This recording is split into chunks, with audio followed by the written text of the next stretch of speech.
Good evening, ladies and gentlemen. The mayor has called the budget workshop to order. Mayor Davey, Here. Councilmember Laredo, Councilmember Here. London, Vice Mayor McCormick, Councilmember Moss, Here. Councilmember Petros, Here. and Councilmember Sigorola. If we may please rise for the Pledge of Allegiance. I pledge allegiance to the flag of the United States of America and to the republic for which it stands, one nation, under God, indivisible, with liberty and justice for all. Next item, Mayor, is brief comments by council. Okay, I just want to thank you all for coming out on a rainy night. It was, as Councilmember Laredo pointed out, it was beautiful up until this started, so I'm hoping that doesn't mean anything about this meeting. Anybody else have any statements before we get going? Okay. Next item. Next item is approval, deferrals, additions, deletions, substitutions, withdrawals. Next item. Next item is public comments. Okay. Luis de la Cruz, Councilmember de la Cruz. Good to see you, You as well. Mr. Mayor. Thank you for coming out. Vice Mayor McCormick, I think she'll be coming in, but hello to all of you. Luis de la Cruz, 640 Allendale Road. I think we all are very acquainted with each other.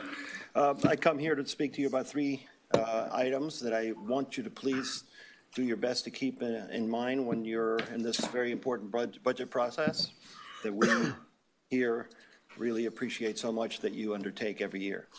Number one is stormwater drainage and our infrastructure. It is absolutely essential that we are all on the same page and understand that our stormwater drainage is the number one thing that we have going. I am on the 2040 Vision Committee. As a matter of fact, I'm the chairman, but I'm not here speaking on their behalf. I'm speaking on my behalf as a resident of the village of Key Biscayne for the last 47 years. Stormwater drainage is absolutely the most important thing that you guys can think about while you're doing your budgeting process. One of the best things that our last manager did was hire our Public Works Director, who is a very capable, very talented person that we should be listening to. And it is essential that we're all on the same page on this because I can't possibly tell you how important it is. Our drainage is a lot better now that we cleaned it up and we're maintaining it. But we got to continue to do that, and we got to go forward with a master plan that we have on the shelf in the Public Works Department that we really very much need to get underway. Second thing I wanted to talk to you about is the 2040 Vision Committee. I know there was discussion regarding funding and such for a professional that we staunchly believe that we need to have on that committee in order to be effective. But, you know, bottom line is that committee serves at the pleasure of the council.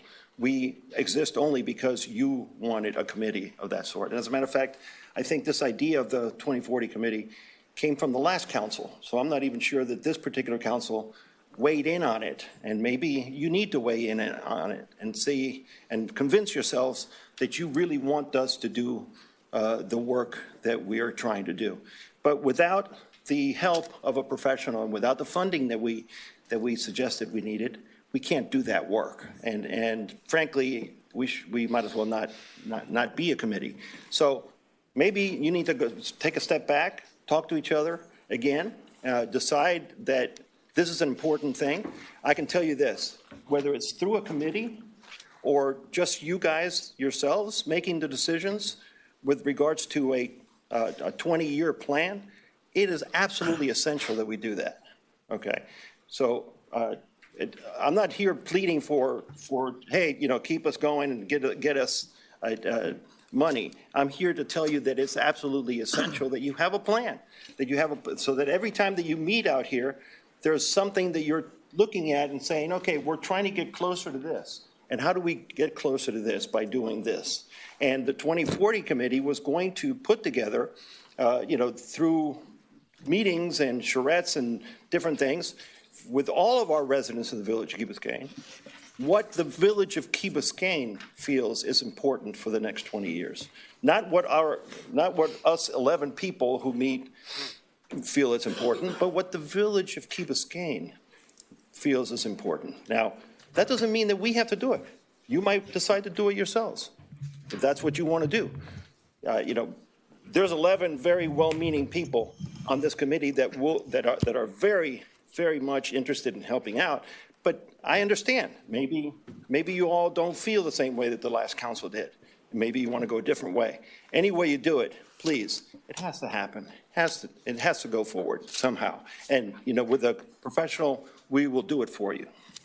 The third thing is a very sensitive item because it's a political issue that you all may or may not want to tackle. But I believe it needs to happen, okay? And it deals with the borrowing limitations for the village of Key Biscayne. We really, really do need to revisit that arbitrary limit of 1% of our appraised value in order to be able to borrow. That's something of the past. We are in the village of Key Biscayne. Sorry. By the way, that's Councilmember London calling me. Tell him there's a meeting going on if you wouldn't mind. Important meeting. Anyway, and here's Vice Mayor McCormick. Thank you for coming. We really do need to revisit that. It's an arbitrary limitation which is not going to allow us to do the things that we need to do in order to prepare for sea level rise and all the other very, very challenging things that we have going forward. This is the village of Key Biscayne. It's not 25 years ago. It's 2019, June 2019. We are not another municipality, and I'm not going to name those other municipalities because I don't want to insult them. We are the village of Key Biscayne. We're the #1 municipality in Miami-Dade County. So please consider that. I know it's a very political thing because, indirectly you're saying that we're going to raise taxes. If you can't do it, then we'll do it. We'll put together a thing for it. But please consider it. Please discuss it. Let us know where you are on this, and let's go forward. Thank you very much. Appreciate it. Thank you, sir. Good luck. If you want to talk, please fill out one of the green forms and bring them up. If you've got one, bring them up to the clerk, and she will pass them around. Thank you. Next, we have Michelle Esteves and the 4th of July Parade Committee. No, just Lucha. Yeah, okay. Good evening. Thank you. We are the 4th of July Parade Committee, a few members here that we're representing the committee. First of all, we'd like to thank the village for the continued support that allowed us to celebrate one of the most special days, the one that we celebrate our freedom, and the reason that should be reminded not just for us that we work hard to deliver the parade, but for every Key Biscayne and every visitor to come to watch the parade. This year is our 60th. And we are proud to be working hard since January and meeting every month, doing our fundraising. We start to sell the T-shirts at the Winn-Dixie. Sorry, I don't have one, but because of the rain, so I have to bring the rain. And we would like to continue to ask you for the support again for this year budget and for us to have the opportunity to continue to put this parade together and to celebrate our freedom on 4th of July. Thank you very much. Thank you. Thank you. Thank you. Ed Stone.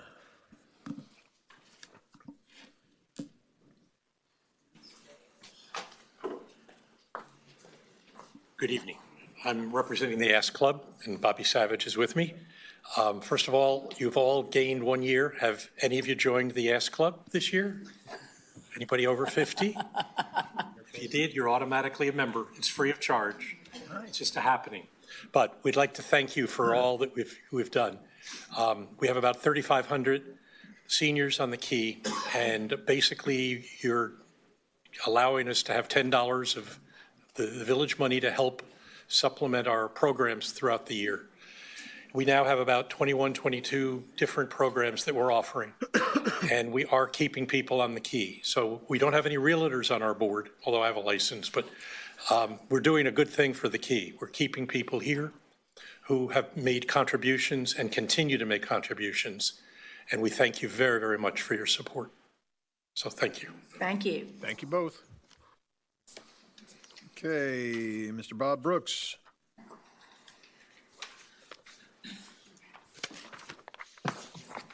We were asked to provide information on the Chamber of Commerce. We were told we weren't going to speak, so I'm a little unprepared for it. I thought we were going to have questions. However, the Chamber of Commerce provides a very, very vital link between the government of Key Biscayne and the business community, the majority of which are renters on Key Biscayne. I need not tell you how difficult it is for a business to stay open in Key Biscayne with the kind of rents that they pay out here. And all that has to do with the value, obviously, of real estate. I'm very, very proud to have been a member of the Chamber of Commerce since 1990, and an active one at that. And I'm also very proud of the fact that you have 20 people on our board that show up to the meetings. Almost every meeting, we have 20 people. That shows that the vibrant business community is important to the Key. It's important to the growth of the Key. It's important to the home values on the Key, which is important to the tax base on the Key.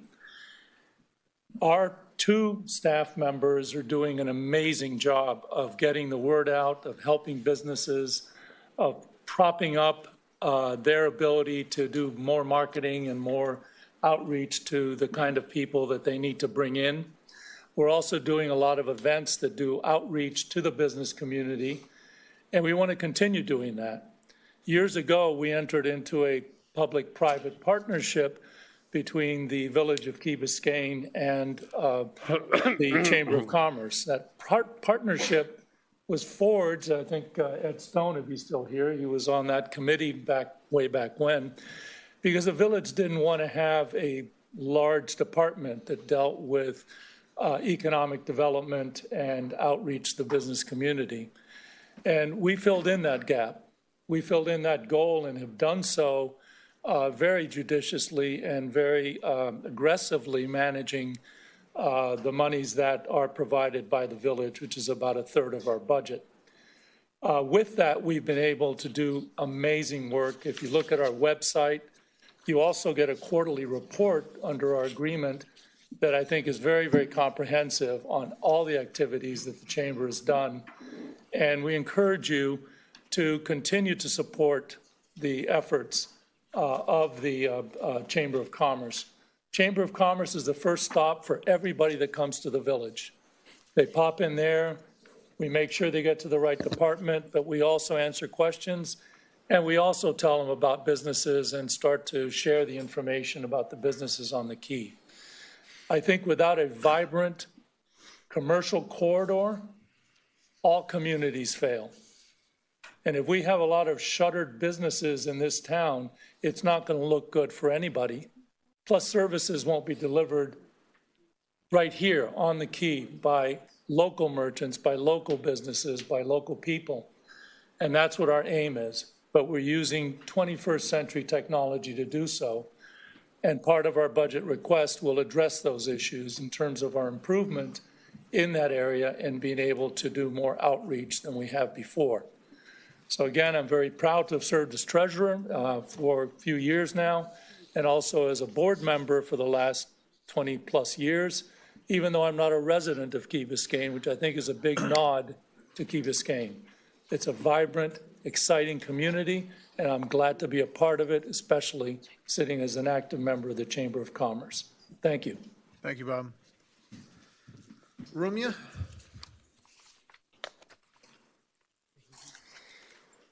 Okay. My name is Ramya. I'm the Citizen Science Coordinator for the Key Biscayne Community Foundation. I'm here to speak on behalf of the foundation, and we just want to say on behalf of the foundation and the Citizen Science Program that we want to thank the council for their continued support. As you know, funding by the village goes to reimburse programming that directly benefits our residents. The following are some of the programs that the village funding supports. the Citizen Science Project, of course, my favorite. We have lectures on environmental resources, climate, ecosystems, animals, and plant species that are indigenous here to Key Biscayne, Virginia Key, and South Florida in general. Water quality testing in partnership with Miami Waterkeeper, which, by the way, I just found out about an hour ago that the Yacht Club and Crandon failed their bacterial tests today. They're retesting again tomorrow, probably due to sargassum. We have the Key Challenge, which is like the extended science fair we have with all the schools, including Mast Academy on the Key. In the last few years, we've been able to increase participation to over 1,000 students, and we've been able to maintain it above that threshold. In my role as the Citizen Science Coordinator, as you remember, I worked sort of as a liaison between the village and stakeholders and the researchers that were conducting baseline studies during Ultra to find out what was happening environmentally. The Foundation and the Citizen Science Project have also partnered with Bill Bags and Fill-A-Bag so that we have beach cleanups once a month at Bill Bags and I think throughout the month with Fill-A-Bag. We have a community newsletter that keeps residents informed about local activities and events. Our Wellness in Schools program, in partnership with KBCS PTA, we fund, excuse me, we fund wellness programming in both the K-8 Center and Charles Drew and provide over 1,500 students with added programming. Civic engagement workshops to teach residents about the rights and responsibilities of citizenship, as well as the importance of our island incorporation. And anti-bullying workshops in partnership with the Principals Coalition, which teach students the importance of kindness and respect towards others.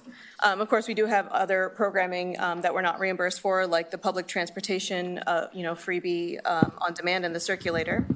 And these are just some of the examples of the programming we have. There are others also, but in the interest of time, I won't go through all of them. So we just wanted to thank you again for your continued support of the Foundation and the Citizen Science Project. Thank you. Susan and Joan, Ambassador at Large, Gil Blank.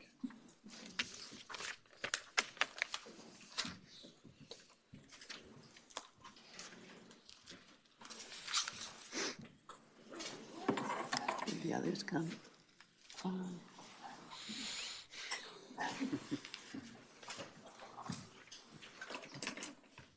Joan Blank, Marasul. We want to be here to thank you and to ask you if you will be supporting us this year. It's been exactly, well, by December, it will be 20, no, how many years? I'm a historian. It will be 10 years that the society has been going. I may have that figure wrong. It's been 20 then that we'll be celebrating. Sorry about that. It's all right. Okay. Franklin cannot be here tonight. I think he has sent you information. And we were going through old archives, and I came upon the newsletter that we put out on our 5th birthday, I believe it was, or 10th birthday, or whichever. And we will straighten numbers out later. In any event, I thought that I would share with you what we wrote for the first newsletter, which was called The Island Keepers. This seemed appropriate as a name as members assume the duties of the new Key Biscayne Historical and Heritage Society, Incorporated. Reminiscent of the lighthouse keepers in the 19th century, members will be standing watch as island keepers during the 21st century to safekeep, collect, and further preserve their rich past and recent history for future generations.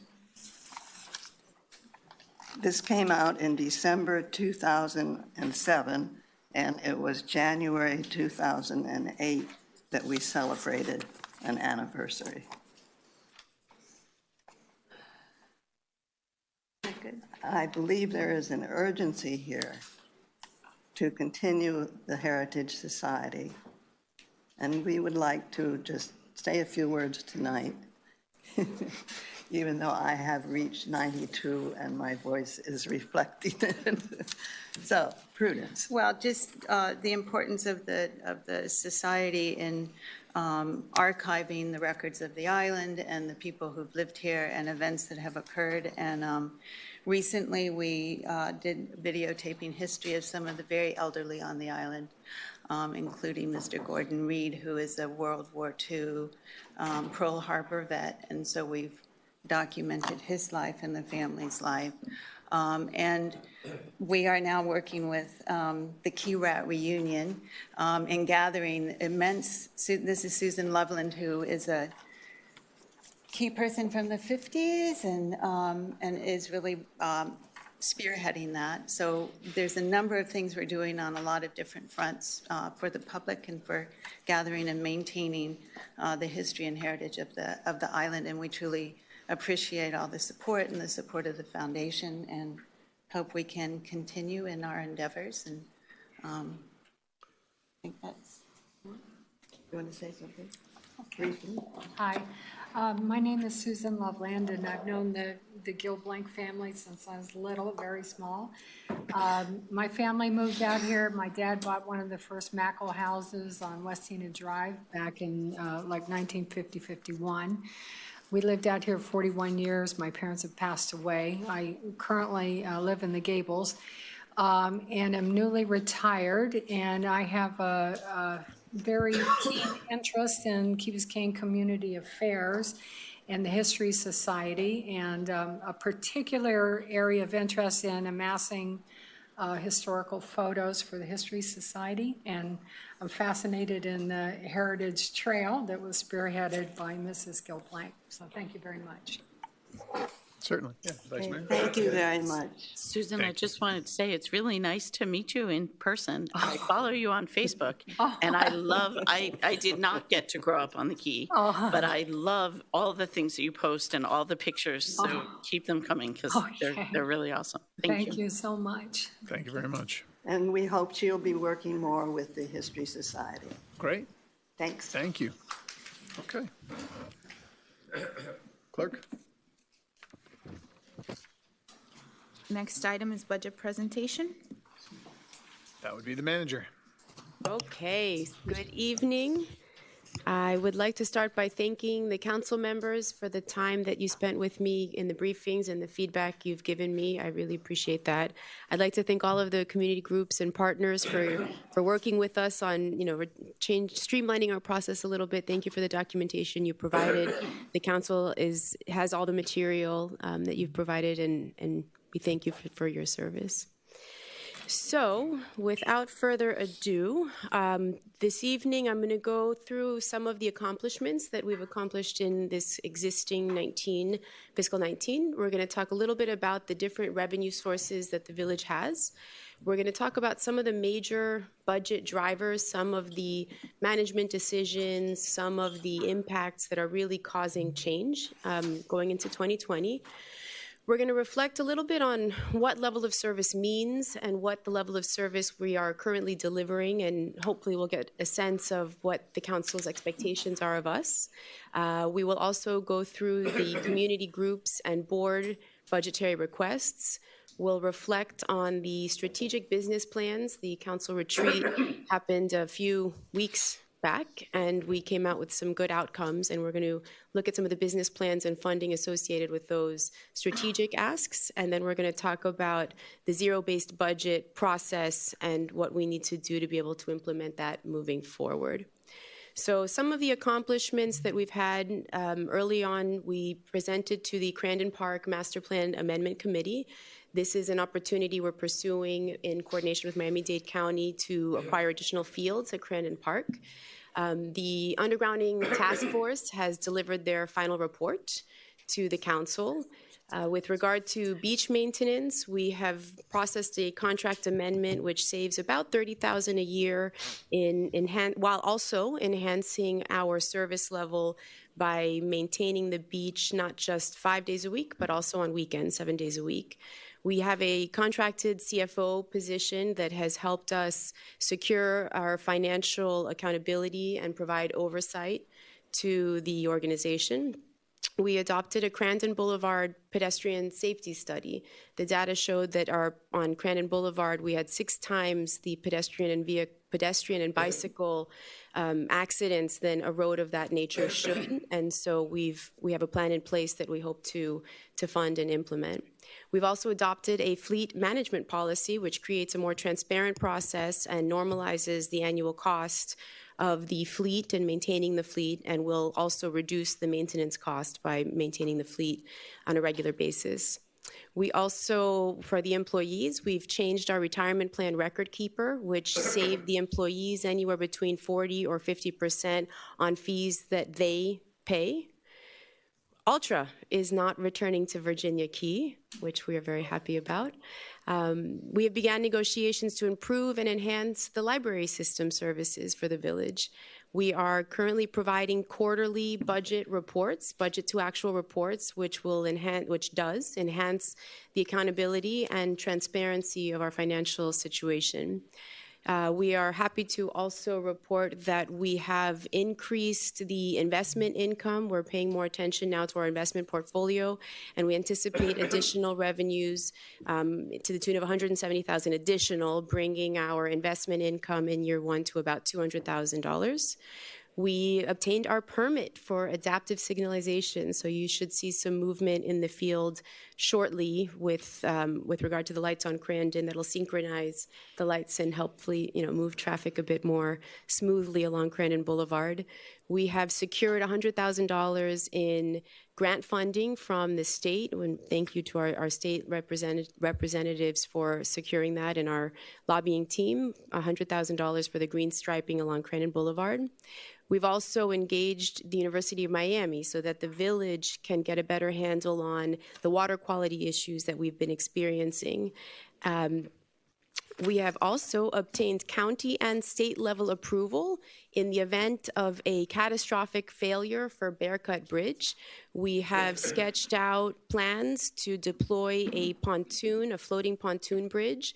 So God forbid, although the bridge has a structural integrity, it is structurally sound. In the event of a major storm or a failure, we are prepared, and the state is prepared to support us in deploying a temporary bridge. We are moving forward on our stormwater master plan. We have awarded the design and construction of the 013 outfall, which is a stormwater improvement that is in the stormwater master plan. We also are implementing an asset management system, which will help us track our existing assets and be more proactive on our maintenance schedules, more routine in our maintenance schedules. And ultimately, our goal is that there be a way for residents to either electronically or through the phone, through our website, through a mobile app, to create a ticket. If you see a pothole, if you see a tree that needs work, if you see a code violation, if you see a park that you want to thank us because it's very well maintained, snap a shot. It would geocode. It would locate where you are, and you can submit that request to the village. So that should enhance our ability to service the village. We've also implemented the kiteboarding ordinance. We have reserved the right to cover the costs of the undergrounding project. Basically, this was a measure we took in the event the village chooses to issue debt for undergrounding. We have a vehicle to recapture some of those costs through that bond issuance.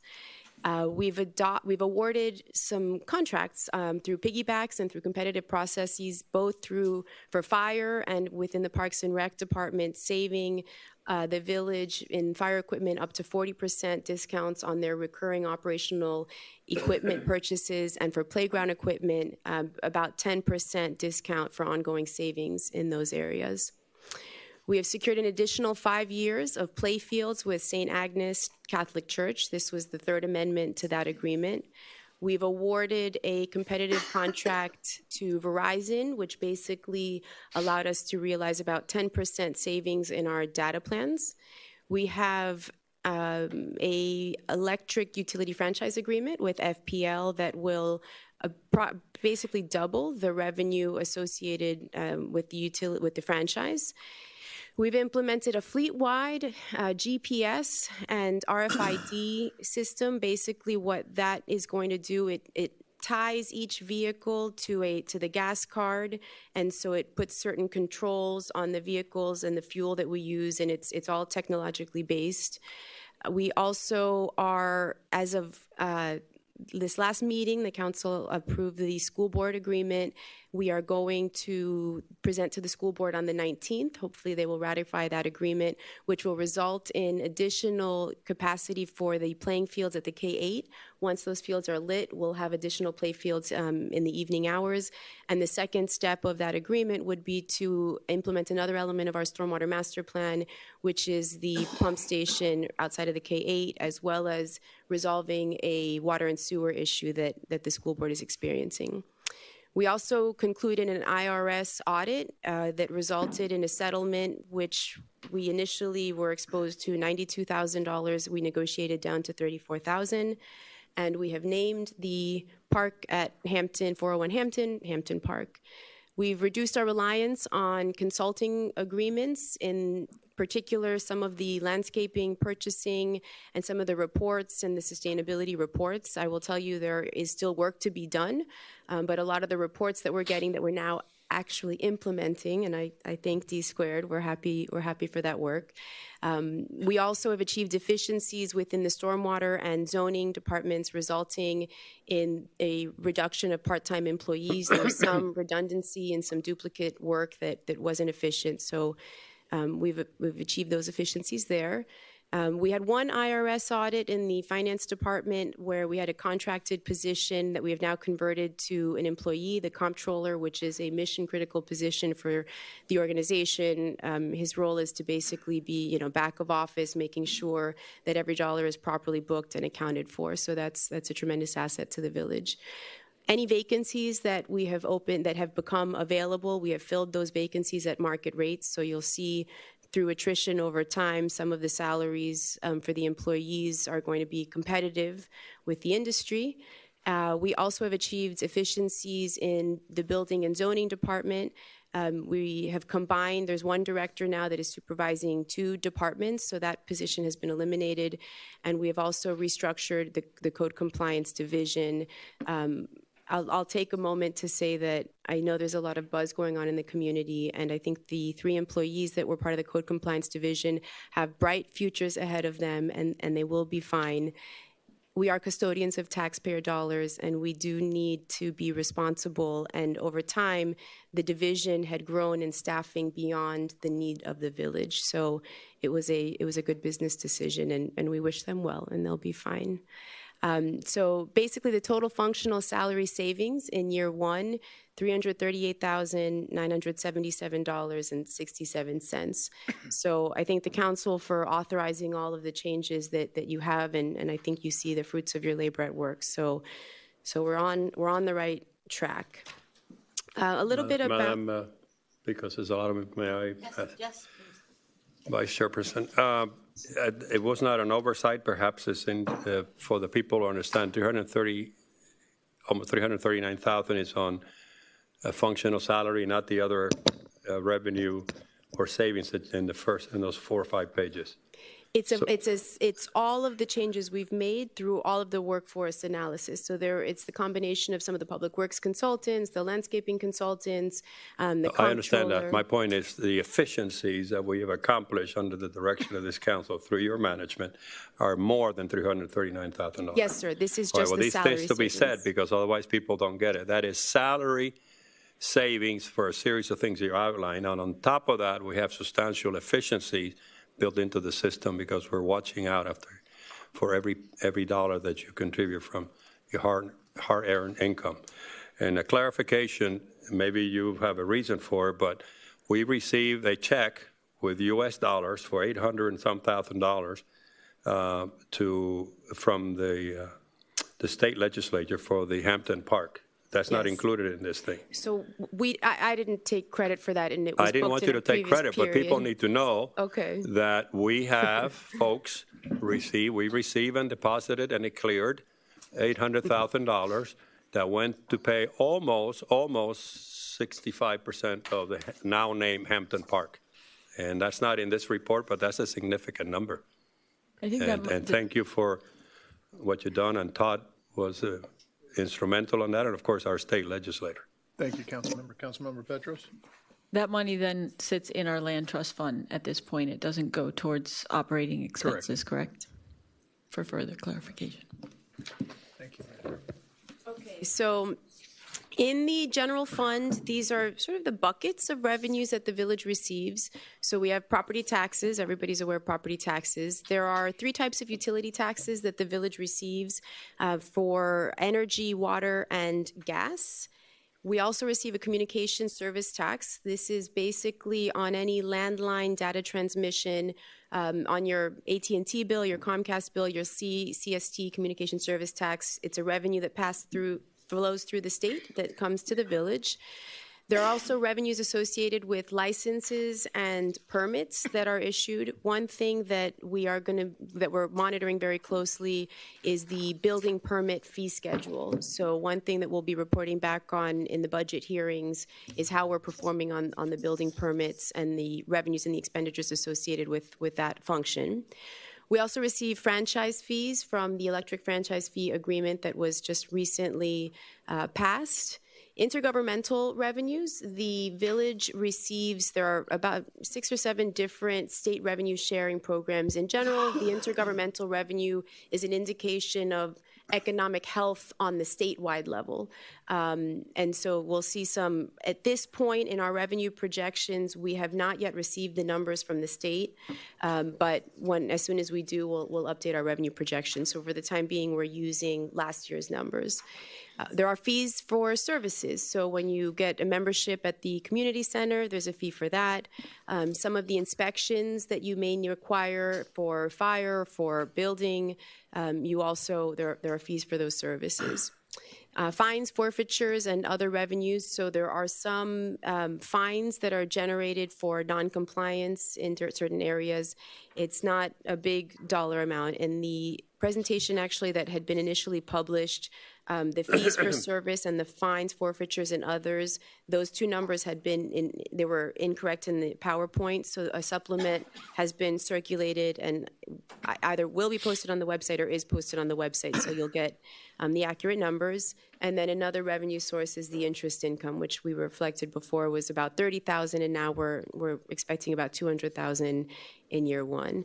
So high level, to sort of give you a breakdown of the revenue, as you can see, the majority of the revenue for the village is the ad valorem, revenue. Utility taxes were about $2.1 million. The communication service tax about $730,000. In licensing, permitting, and fees were about $1.5. In franchise fees next year, moving into next year, there's a prorated amount because we have a portion of the year at the old rate, a portion of the year at the new rate. So we're anticipating about $730,000. The intergovernmental revenue, which is the state money that comes through to us, is about $1.4 million. The service charges are about $3.5 million, and then fines, forfeitures, and others about $200,000, and then the interest income about $200,000. So some of the major revenue budget drivers going into the fiscal 20 budget, we did take about a 3% hit on our property values, which result in a decrease of approximately $700,000 to our general fund. Because of the franchise agreement and the additional interest income that we're achieving, that sets us off from the base facing a $400,000 decrease right off the bat. There had been some discussion in the franchise fee agreement about earmarking the additional revenue under the new agreement for undergrounding.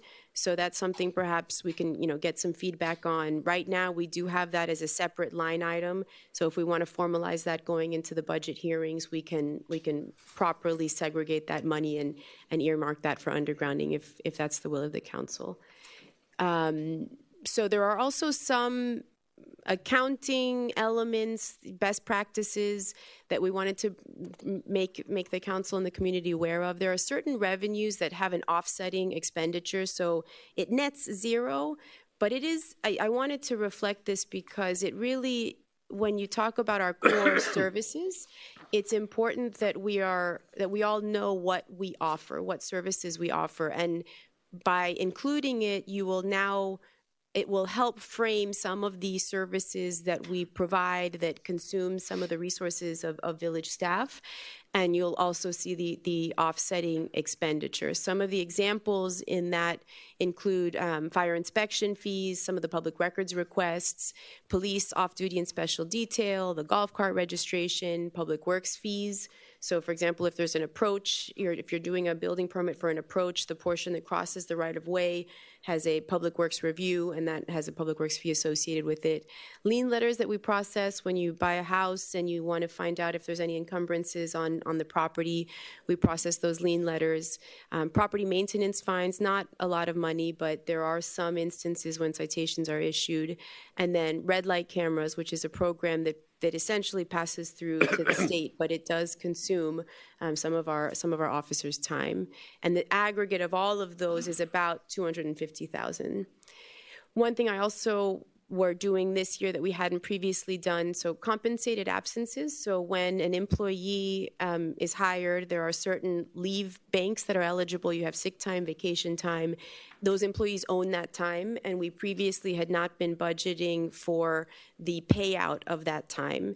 There are some obligations that the village is held to pursuant to the collective bargaining agreement, and then there are some hardship clauses and some processes in place that allow us to pay out these compensated absences, and I wanted to bring that forth and include that as part of the budget. So some of the major drivers on the expenditure side, so as we reflected on, we have accomplished some efficiencies and what I'm calling true ups, so basically the things that we just hadn't really been reporting before that we now are. We have been looking at some alternative staffing models. I can say that the workforce analysis that we're working on, it will not always result in a layoff. Some of the analyses we've done have actually resulted in revising folks' titles. So some folks that we were selling them too short. So they had, an assistant title when in fact they had a very robust job. And there are other instances when, the talent of the employee hadn't been fully captured. And so we're trying to be more efficient. And you'll see that it's not always going to result in the elimination of a function or of a staffing.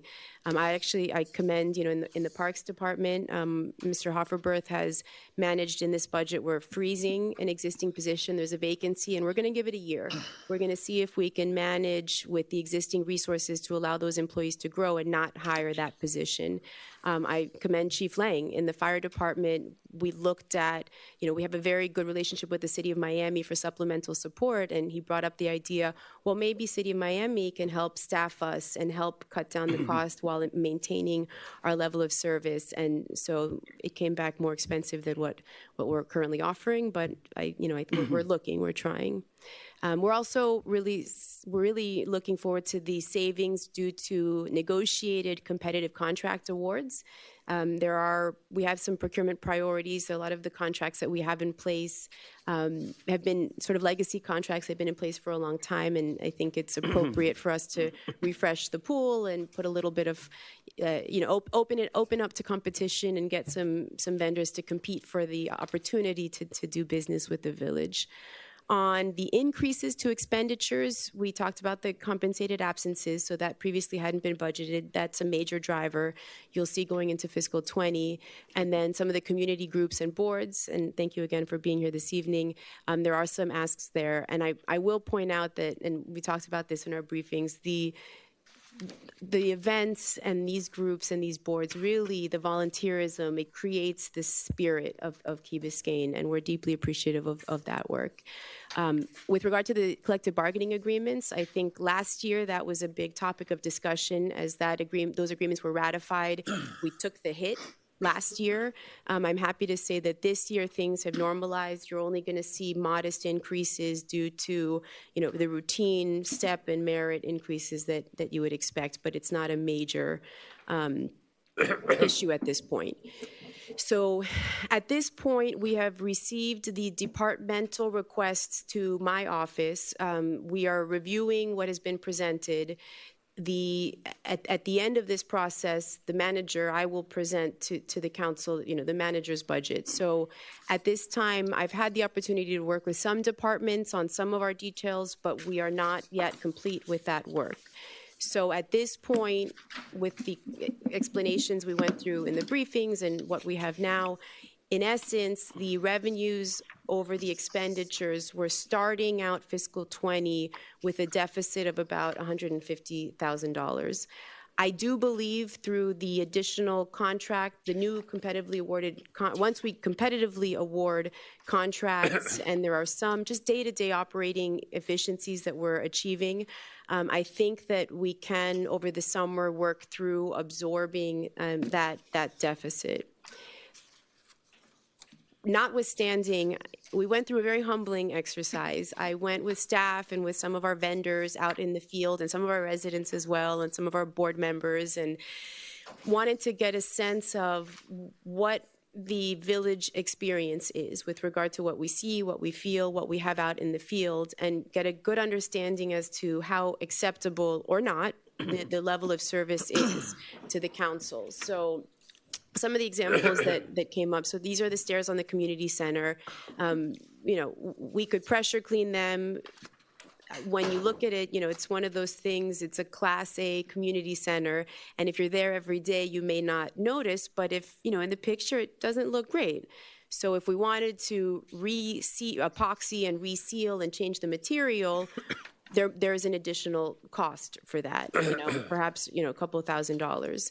The pool deck in the back, also just a little bit dirty, a little bit grimy. We want to be able to take better care of that. I actually had the opportunity in preparing for this workshop to meet with the ownership of the custodial company and bring some of these issues to their attention. And I think they were very receptive and responsive, and they're going to try to work with us to be more accountable as vendors. And as staff, we've all talked about, what we can do to make sure that we hold our vendors accountable and how we can ensure the quality of the work product. So some of the cost estimates that we have here are for a really high level of service. So this was actually not just a pressure cleaning, but redoing the deck. And they're for illustrative purposes. This was brought to our attention by the entry block, the quality of the planters and the structures themselves, the landscaping, the pavers. You'll see, cracked things throughout the town. One of our goals going into next year is to really preserve what we have. We've made major investments in beautification and in our sidewalks and our street lights and our roadways and our landscaping, and we want to do better in maintaining them. And so some other examples, some of the ground cover and the root balls. One thing I noticed driving around the village with regard to the single family home areas and the swales in front of your homes, I think as our village matures and our trees grow and their root balls grow and their canopies grow, you're seeing a lot of elevated swales in the front of folks' homes. It's the green area between the sidewalk or right up on the road. And for stormwater drainage purposes, that's a very difficult, it doesn't help with our drainage because those swales should really be recessed so that water can go into the swales and they could act as areas that help us to pass the water through. And that's not always the case. So we've got to work on that. We also have beautiful assets like this, the butterfly garden just here that we walked the other day, but we have instances where there are trees that didn't properly settle and, maybe you walk by it every day, you don't notice, but when these things are pointed out, you're like, well, hey, we should have gone back and perhaps, when we planted the tree, we did, it didn't hold, or maybe we just forgot to go back and remove the support structures. So that's something we need to do. We've talked about our tree canopy and getting into structural pruning as some of the trees mature. There's also aesthetic pruning. So this is a young oak tree, and you can see they're called suckers, the little kind of off branches. That's an aesthetic pruning that we should be, that makes a difference. It presents a nice, clean, tidy. And this is actually a good shot where you can kind of see how the swale is kind of berming up. And so from a drainage perspective, it's putting extra pressure on our existing infrastructure, which is difficult, because then we need these green areas to help with our resilience in managing and the stormwater.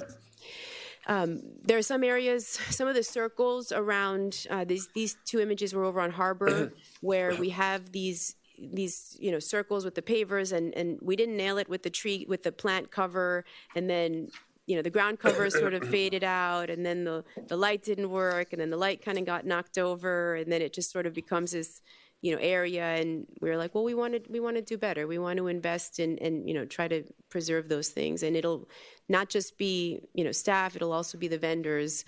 And in some instances, we may find that we don't have the existing resources or budget allocations to be able to do these things.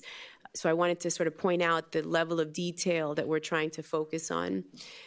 This one is kind of funny. When I first started, right outside here, there's a trailer, and I joke that it's one of our employees' offices. It's really a storage facility, but if you go around the area here, you'll see Public Works equipment sort of parked here and there, and it's not exactly aesthetically appealing, and perhaps the spaces could be better used for our guests that are coming to the community center or coming to process a permit or meet with the police officers.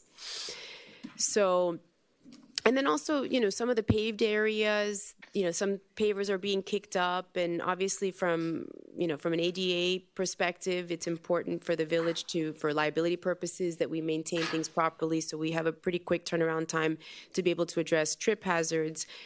But as these canopies, as the trees mature, you're going to see, these sidewalks and these pavers being lifted. And so if we expand networks, or as we revisit some of these areas, it's important that we design them in a way that they can be preserved in the long run. And whether that means, elevated, one of the items that came up in 530 Crandon was having a suspension system underneath the sidewalk to allow for the roots to grow underneath, which protects the tree, is the integrity of the tree, and also is a way to design the public infrastructure so that the infrastructure itself has a longer useful life. So that's some reflection on level of service. So with regard to, if anybody wants to jump in, but I'll just keep going.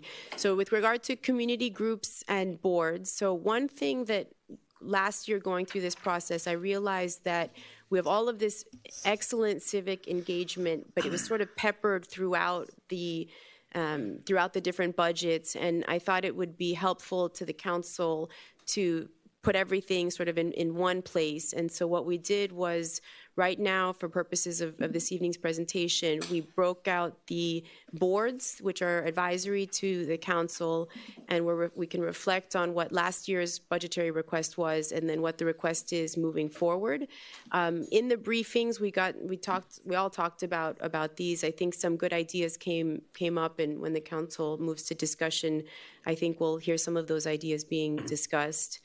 When we go into the community groups, the Key Biscayne Community Foundation is a partner of the village. All of the organizations that have a budget request many of them are here tonight. We thank you for being here. All of the information they've provided to us is in the agenda packet. Some additional information was provided, and that was made available by email and available to you this evening. So we can speak, I think the council members, we've all went through line by line, so when you want to reflect on those, we can speak to some of those. And then, so the total basically in 19 was about 430,000, and with the additional enhanced programming, we're looking at about 700, just over 700,000. So that's something I think we need to think about moving into 20's budget. So moving forward, bottom line, unrestricted, totally available working capital to fund CIP projects, to do with as you please, we have about $5 million. Land acquisition trust funding, which we spoke about at the last meeting, looking at a couple different properties. The balance, thanks to the proceeds of the grant revenue, is about $7.4 million. Some potential revenue opportunities to consider moving forward. Obviously, there's millage, property taxes can be levied. Right now, the user fees, there are certain programs that we subsidize the the user fee. So for example, you may pay for a community center gym membership, but the cost to operate and maintain the community center is not fully offset by the membership fees. We also spoke about that in fire. We looked at the fire inspection fees and the volume of work and the manpower it takes to perform those inspections, and perhaps there is a will to more closely align the cost of providing the service with the fee assessed, and perhaps reducing some of those subsidies, which impacts directly the user. And if you choose not to use that facility or not to engage, then there's no impact to you. We talked a little bit about impact fees with some recent zoning development approvals that came before the village. We did look into it. The thing about impact fees is that they can be applied to new or additional impacts. So when we looked at the village, if we had another major development coming where there would be significant number of additional impacts, I think impact fees would make sense. Even if we swap out a MACL for a nicer home, perhaps you have an extra 1 or 2 children, the impact fee in of itself may not make sense, and it's a pretty costly study to engage in, but it is something that we've talked about and something that we can look at. With regard to our special revenue funds, which include the stormwater, solid waste, and transportation, one project that we are working on is looking at the stormwater utility fee. So right now in stormwater, roughly it's about $1 million fund. About half of the fund is used towards debt service. We have a schedule of when the debt service is falling off, and about half of the fee is used for maintaining the stormwater infrastructure. And I think the most immediate need is, the goal would be to do every 2 years, we would clean the entire system. And at our existing fee, it supports a level of service that is closer to every 3 or 4 years. So that's something that we're looking at. And once we complete that, any of these changes will be authorized by council. And yes. How often have we been doing it, the cleaning? So last year we did a catch-up cycle. So we were pretty aggressive up through about April, May. We basically had 100% of the system maintained. So now, since I've been here, we're probably the current funding is like every 3-4 years moving forward. So right now we did a big catch up. So what you're seeing now is the system working pretty much at its existing optimal capacity. Okay, and so, but I think my question is, have we been offsetting with general revenue funds? No, we did. We have not yet. We have not. No, we had a reserve in about 750, 800,000 in stormwater, so we did tap into the reserve, there were some capital projects that we wanted to do using that reserve, but I think it was a wise decision, and I'm glad we did it. I can thank Jose Lopez. He really worked hard in that period to sort of catch us up, and De La Cruz, I don't know if he's still here, but to catch us up. So we're caught up. We have less fund balance now. You have optimal for what it is. It's performing the best that it can at this point. Okay. Some other things that we've looked at, hauler fees, solid waste, and hauler, a lot of the impacts on the roadway, especially some of the more decorative areas that we have, the pavers and the circles. Some of the larger trucks cause a disproportionate impact to our roadways, so there might be a consideration for some hauler fees. And then, of course, grants. I'd like to introduce Mr. Benjamin Nussbaum, if you want to stand up. And Benjamin is our new finance director, and part of his responsibilities will be looking at grants and other revenue enhancement opportunities. So that's something that we'll be working on moving into fiscal 20.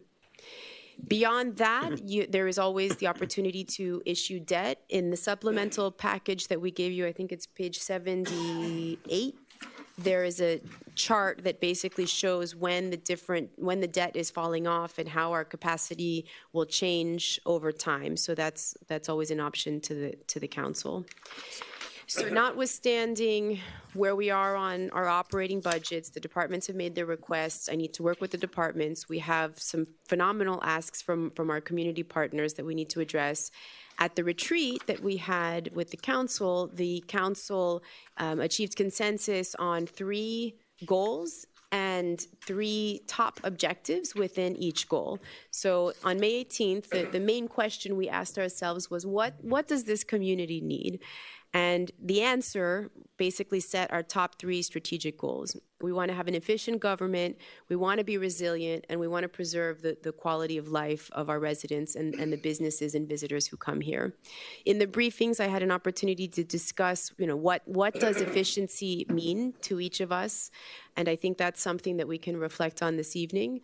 We also, so I'll go through briefly, basically at the retreat, what we're on the policy level, council is setting goals and objectives. On the staff level, we're trying to bring back business plans, and then the next step would be performance measures. And so we have a model in place that basically every month we'll be reporting certain data points that would show how we are, or failing to, accomplish the goals and objectives set by the council. So this evening, we're going to focus on the policy level, the goals and the objectives, and then we'll report to the council on sort of the high-level steps we want to take to be able to accomplish some of these objectives moving into fiscal 20. So within efficient government, the top 3 objectives were to implement a zero-based or program-based budget, to provide quarterly project updates, and to design and implement a communications program. So for the zero-based budget, basically what we're doing now is we're going, right now in our ledger, in our accounting system, we have a line-based budget. And so we talked about this at the retreat to sort of, it's a paradigm shift for staff, and it's also from an accounting perspective, when you look at historic information, when, a zero-based budget process, you basically walk into a blank field and, you're the public works director, create a public works department, right? So you start thinking about, okay, well, how do I staff it? What skill level do I need? What equipment do I need? What are the priorities of the public works department? And then you start from the ground up and you build up the budget to be able to provide a service. So at this point, what we've been able to do is intellectually, we're trying to think that way, start from scratch and build it up. We've loaded our numbers into our line-based system because that's what we have now.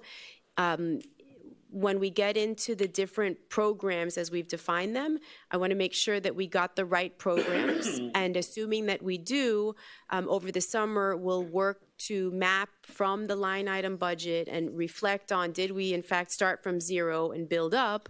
And then it allows the council to then work on a policy level, setting the level of service. So in order to do this for budgetary purposes, there is 0 additional cost to the village. This is, staff time. So that's our plan for how to approach that. Providing the quarterly project updates. So we are currently providing quarterly budget to actuals on our financials.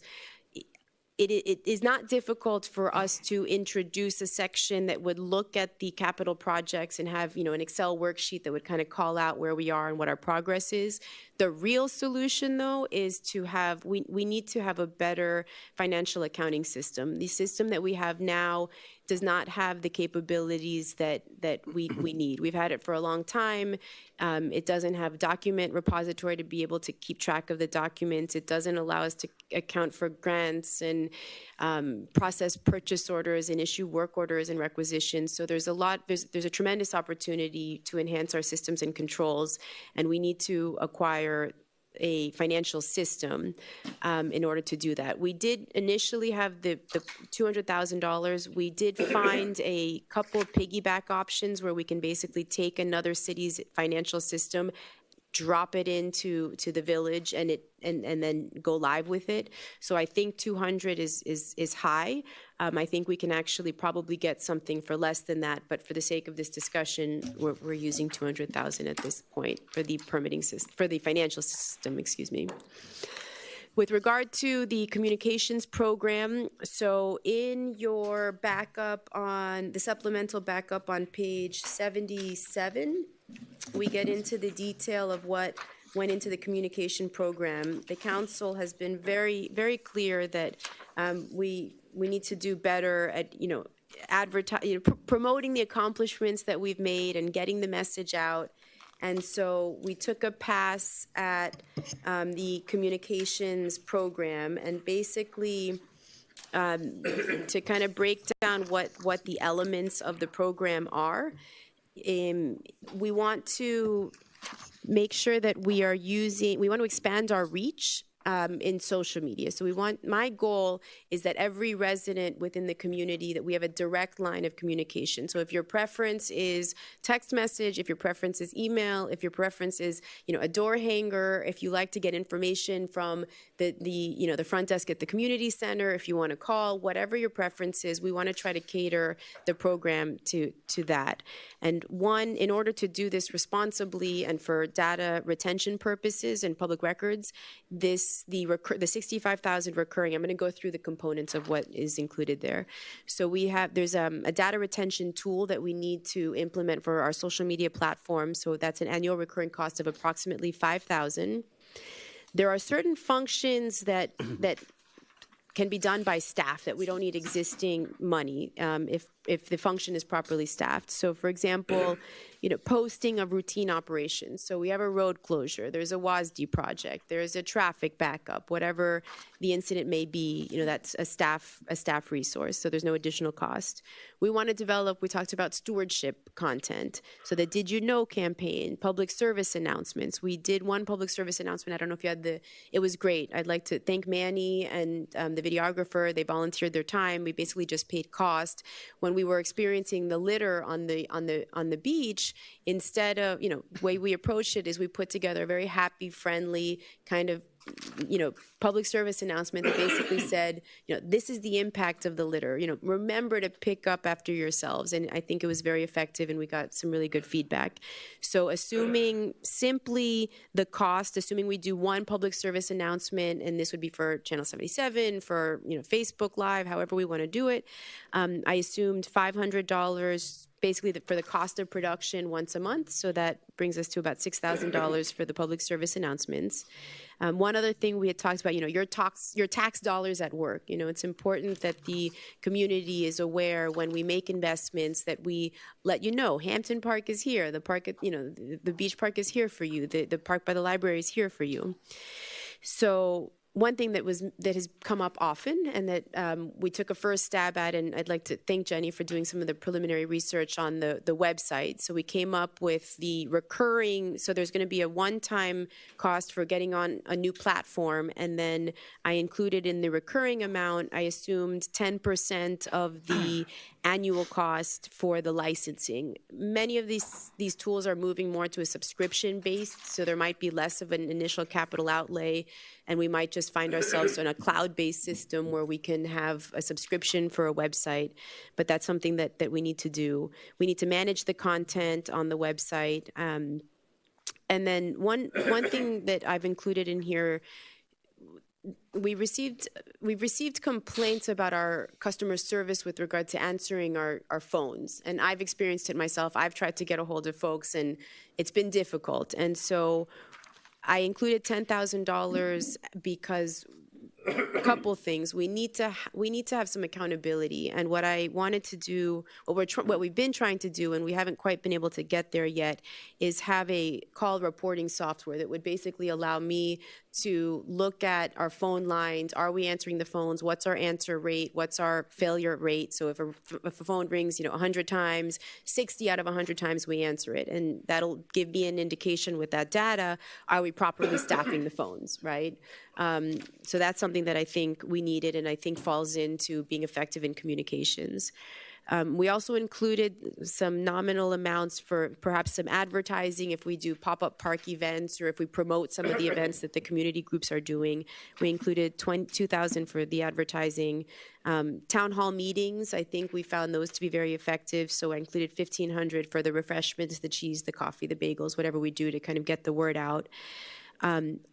I've also found participating in the HOA meetings to be a very effective way to communicate with residents on, issues that are going on that may impact those communities. So I've included $500 to, promotional, sort of awareness material. Did you know that you have to be off septic within, the next year? Those kinds of information. One thing I did not include, and I call this as an aspirational expectation, the design elements of creating some of the material on the website and some of the print material. You might have somebody who is very well written, who can write good stewardship content, but may not be as creative, or you may have somebody who's very creative, but perhaps not as technically competent. So there's kind of a balance there. So, and then the final thing was the Ritz customer service training. So I think when you go to the Ritz, it's an exquisite experience, and I think it would be great if, as a village, we could provide at that level service. So I've included $15,000 for that training. So those are high level, sort of the elements of the plan, and then once we get confirmation that we're kind of going in the right direction and who's going to sort of staff it, who's going to own it. So that's part of the strategic request. So these elements here in the strategic request are above and beyond the amount that was reflected in the close, almost balanced base budget. So that's the communications program. And then in resiliency and sustainability, the top 3 objectives were to create a resilience master plan, decide on the undergrounding funding mechanism, and secure the federal beach protection, which would allow the village to participate with the Army Corps of Engineers in a 50-year program where they would manage our beaches for us. So with regard to the resiliency master plan, the way we're approaching this, the short-term actionable elements, again, thank you to D Squared and to the Green Committee for the work they had done. One thing that in going through the workforce analysis in Public Works, we have an employee who has a degree in environmental science, and her title is GIS coordinator. And in getting to know the work that she's doing and the needs of the village, we've realized that she has tremendous potential and a really deep interest in working on some of this resiliency work. So I gave her all of this stuff, and I said, we've had all this research done, all of this work is just right there. Go ahead and start implementing it. So she's working on that. At the same time, we do need some, senior level oversight.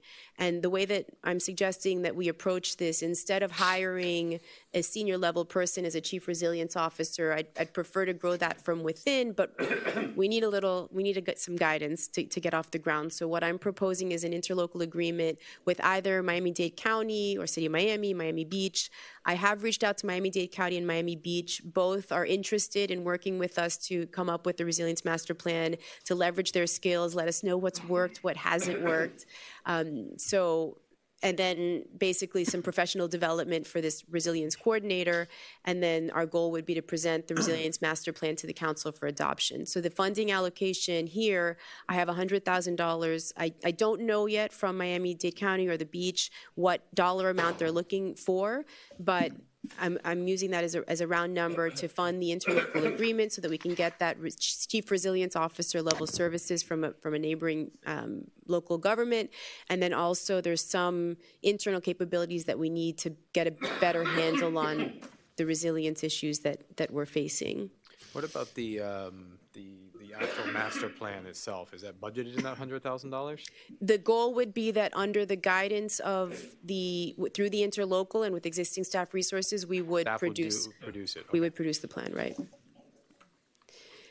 So undergrounding. So the next step would be, to determine the funding strategy. So I think that what needs to happen to be able to get the council informed and get you guys to be able to make a really well-informed decision. I think we need to do the special assessment fee methodology. That presentation, the consultant has already, part of their agreement is to do the presentation. And then I think we need to do a workshop on all of the different funding strategies available for the council to consider, and then adopt a resolution securing the funding strategy. The amount that I've included included there is $10,000 for the financial advisor to be able to run some analyses for us for the council workshop, and then the travel and accommodations for the consultant who's in California. I have 500 or 1,500 for the travel for the consultant. The trip, the visit is paid for, his time is paid for, but we still have to pay for the travel, right? So then federal shore protection, our gem, our beach is tremendously important. So we've already begun on this process. There's no additional funding needed, but basically we are looking at we're doing the legal research to see what restrictions exist and who the beneficiaries are of some of these access easements. May I interrupt you Yes, sir. because the Vice Mayor asked a very important question, and it's a lot of information. Later on, we get a chance to go through all of this stuff. But you have $11,500 for FA and travel, and we made a very strong case, I think, that we will not pay 1 single cent more on undergrounding. And the answer came back, it's all included in what we already paid for. $11,500 is a lot of money, that we need to make a lot of cuts in a lot of places, and I'm confused now about this. Perhaps you can take another minute. Sure. And I don't believe he's worth him paying the airfare to get here. So one option, he could present remotely. So what is included is the work to prepare and to give the presentation. So if the will of the council is to have him present, via Skype or a remote, that would be fine. But Madam Manager, $11,000 is not $1,100. You said the airfare was $1,500. No, so the air and the travel is $1,500. The $10,000 is for the financial advisor for the council workshop. So to be able to run the numbers for what the debt would cost, what it would look like. I think we can get back to that. That's a discussion. That's a policy Okay. discussion. Different person, where, correct. She's just putting out numbers of possible expenses. We haven't, nothing's been approved here. This is all her estimates of what it might cost if we decide to go forward with it. Thank you. No worries. Okay. Right. So thank you, Chad. So it's two different people. It's Estrada Hinojosa, who's the village's financial advisor, and then the travel for FTELIS. So the federal shore protection. So we're working through the research. We've boots on the ground. We're going to be meeting. We've actually started some of the meetings. There's no additional cost. This is already funded in the operating budget to secure the beach protection, and that is a major priority for the village. With regard to quality of life, so the 3 top objectives that were established by the council were to finish the park at 530 Crandon, to implement the zoning code matrix, and I realize that sort of comes off as this, what exactly does that mean? So basically we have a zoning code, and there are elements of the code that there's some housekeeping, some references to certain, sections that no longer exist. There is a second tier of code amendments that I'm recommending. That there's some language there's room for interpretation, where I think we could add some definitions and clarify some terms so that it would help staff implement the policy of council a bit more effectively. And the top tier level is really the game-changing elements, which are the resilience level changes to the code. And then also to implement the parking plan. This came up at the strategic retreat as well. So for 530 Crandon, so at the June meeting, the council authorized on first reading the award of the construction contract with the directive to staff to negotiate the contract down. So by the August meeting, we hope to come back with second reading with a manageable cost to be able to complete that project. We want to do construction and then hopefully have a ribbon cutting and name the park. There's no additional funding needed. The funds are already allocated in the fiscal 19 budget. And once we negotiate the price down, we'll actually have some additional funds that will be freed up as a result of this for this project. For the zoning code matrix, so it's about 11 pages of different code amendments. I think we need to prioritize those amendments, come up with a timeline for implementing the ordinances. We need to work closely with legal in the legislation drafting, and then council authorization and codification. One function that we aren't very strong in currently is in planning. It's come up with regard to the 2040. It's come up with the resiliency work, and here it is again before us. So basically, I think we will need some as-needed planning services as we go through this process to make sure that the intent of the zoning code and the opportunities that are out there can really be captured. So that's $50,000 for that item.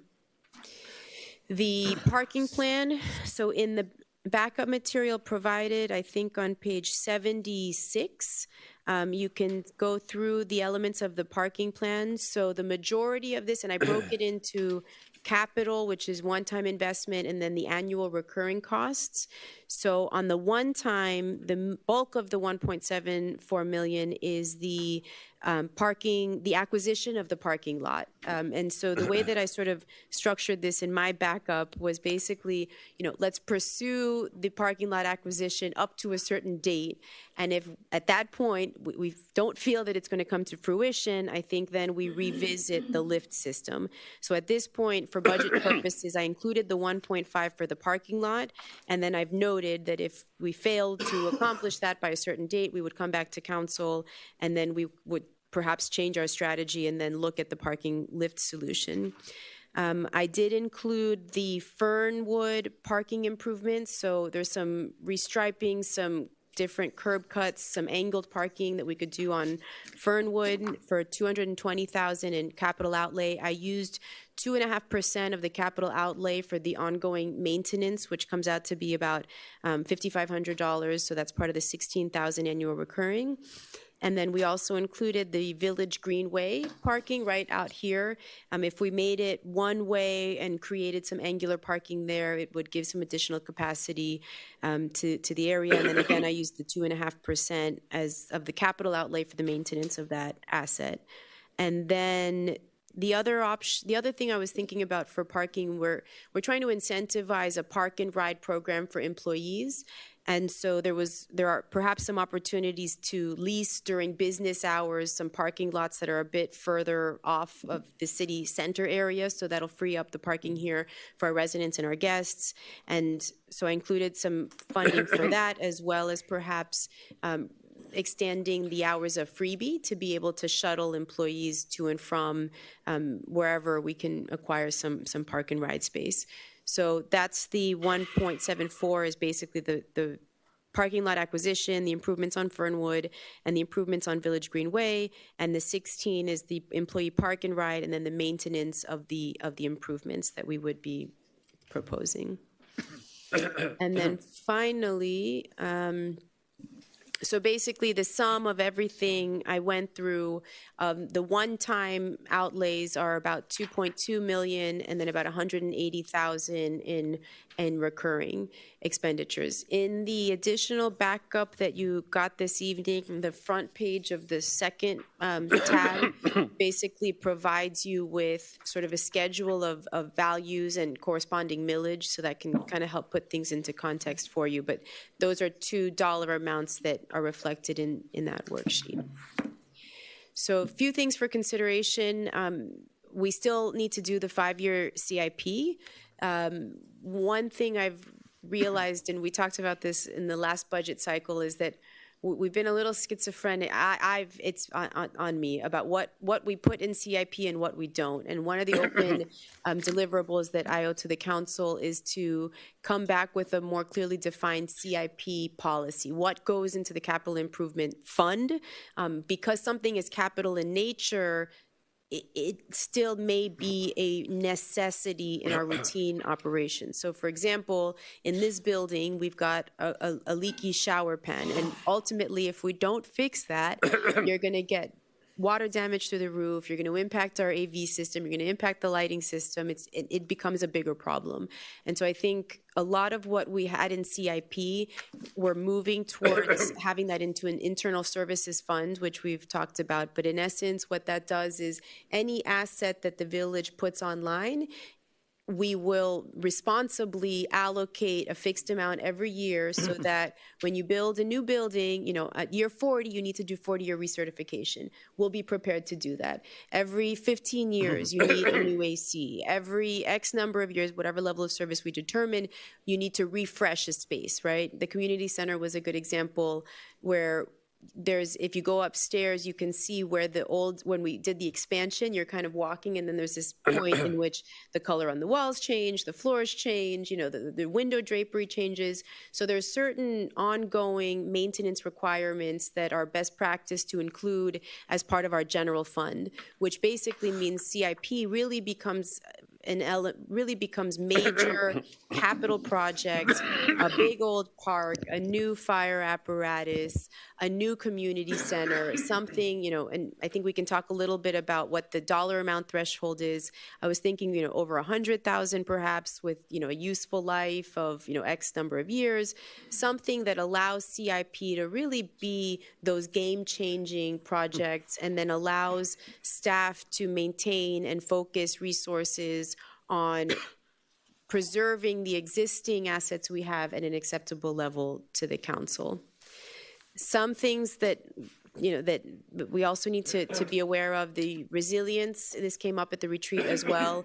High level, there's a stormwater master plan, roughly 25 million. The undergrounding project, the number we have now that we're sort of working with, 46, although that will be offset in part if the legislation passes through the legislature, which it likely will. The beach renourishment, the numbers I used here assume 2 million per cycle of nourishment, although that's not a sustainable solution. We need a long-term sustainable solution. For purposes of this presentation, we did a little bit of research and came up with 23.6 million as a placeholder for doing some sort of artificial reef or some sort of breakwater that would preserve the sand. It wouldn't just continue to wash away every time we do the nourishment. The community center expansion, around 14 million. I include in the strategic items the acquisition of the parking lot, but if we were to develop the parking lot, that funding is not included, so we're estimating about 5 million. And then if the library, if an opportunity... Sorry, just real quick, why wouldn't the capital investment of 1.5 million be part of this? Part of the capital improvement? So I included it in the strategic section based on the direction I got at the retreat. If you want, you're saying why wouldn't we include the 5 million in? No, the 1.5. Why wouldn't the 1.5? I mean, we've got 1 million for the library. We've got all these other projects. I guess to be clear to me, in terms, I mean, we're going to finance that. I don't see us putting the 1.5 up. We don't have the cash, and I mean, we have working capital of about $5 million. I don't think. I mean, Ed loves to finance stuff, so I think he'd be in agreement with me. So I think that would be something we'd want to take out of. One times you've got 2.2 million. I would take that down to $701,000 just because that 1.5 should be. I just think it's more properly referenced at this point in the presentation than otherwise. Sure. So for budget purposes, we're getting policy authorization to move on a program. How we fund it, if you choose to issue debt, or that's sort of a separate discussion. But we'll note that, and as we go through, we can back that dollar amount out, and we could assume that we finance that, in which case we would then look at the cost of the debt service instead of buying outright cash. Okay.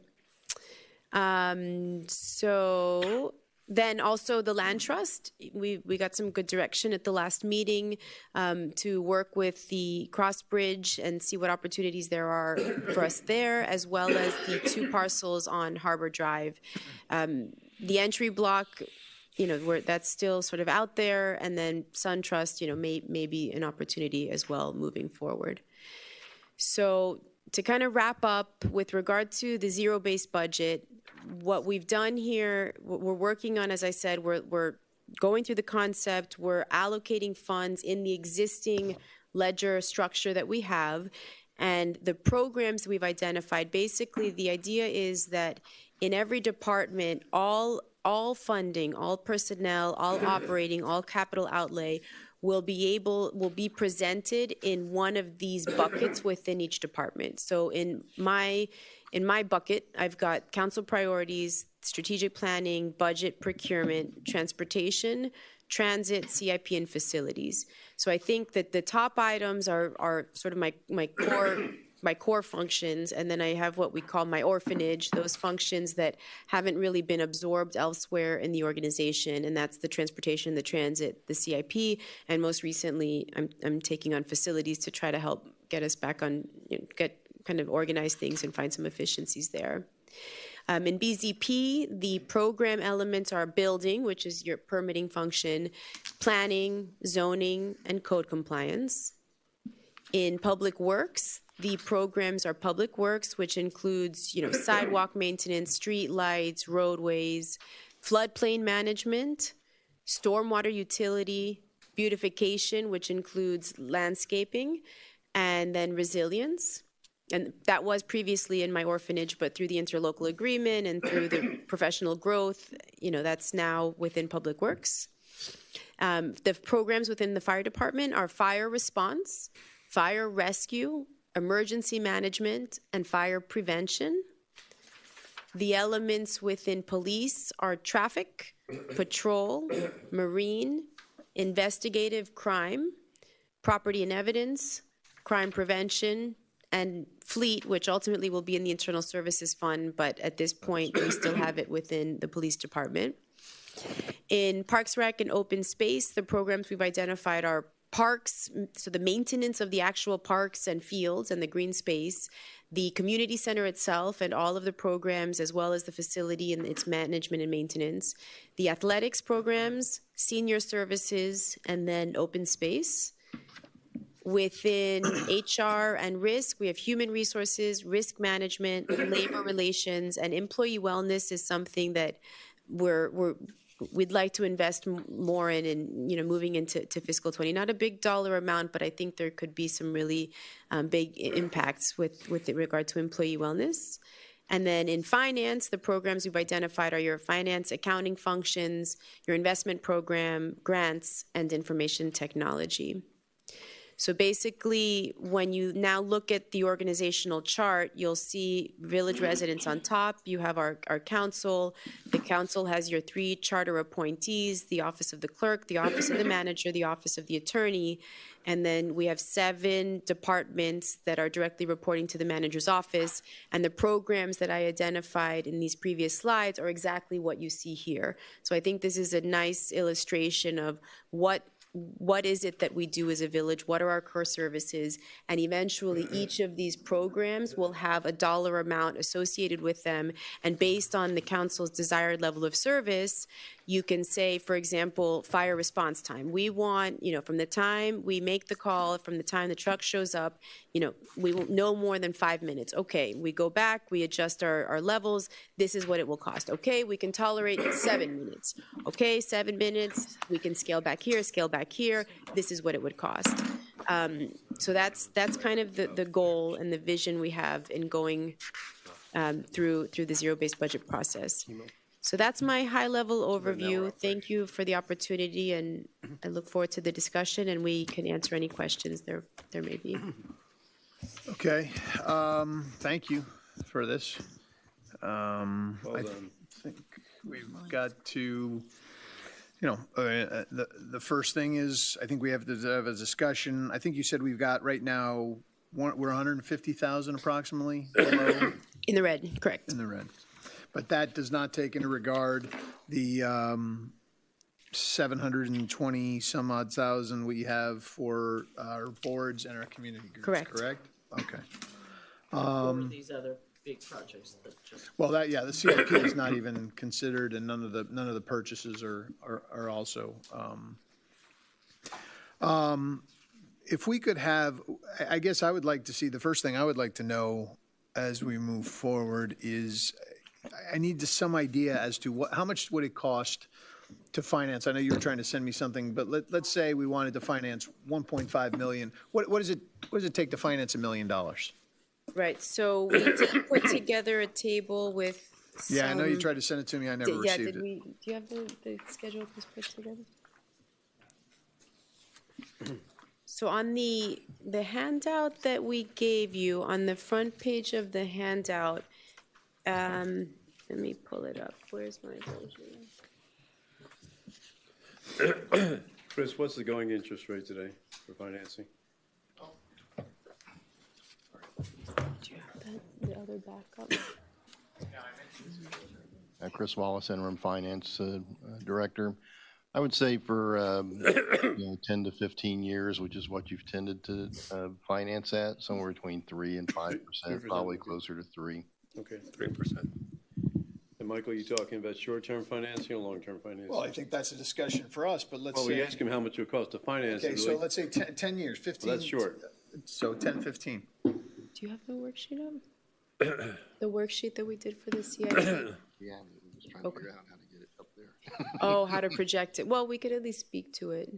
Yeah, speak So to what, it. I mean, so I in the can- mayor's briefing, the mayor had asked that we kind of go through certain projects and then equate what the debt service would be for a handful of projects. So we went through that exercise and we. I mean, the resiliency project, and this is the way I see it, so I'm just sort of speaking my mind, but the big projects, the resiliency projects, the undergrounding, the beach, the stormwater drainage, those I would foresee us issuing a bond, which would mean we'd go to a vote, right? I mean, that's financing that's not just going to happen up here. I mean, am I wrong to think that that's probably the way we're going on that?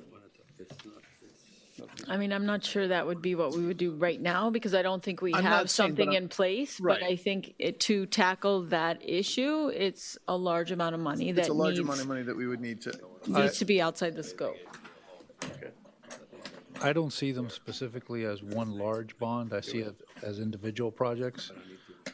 Well, they're individual projects, but the financing I would see as one.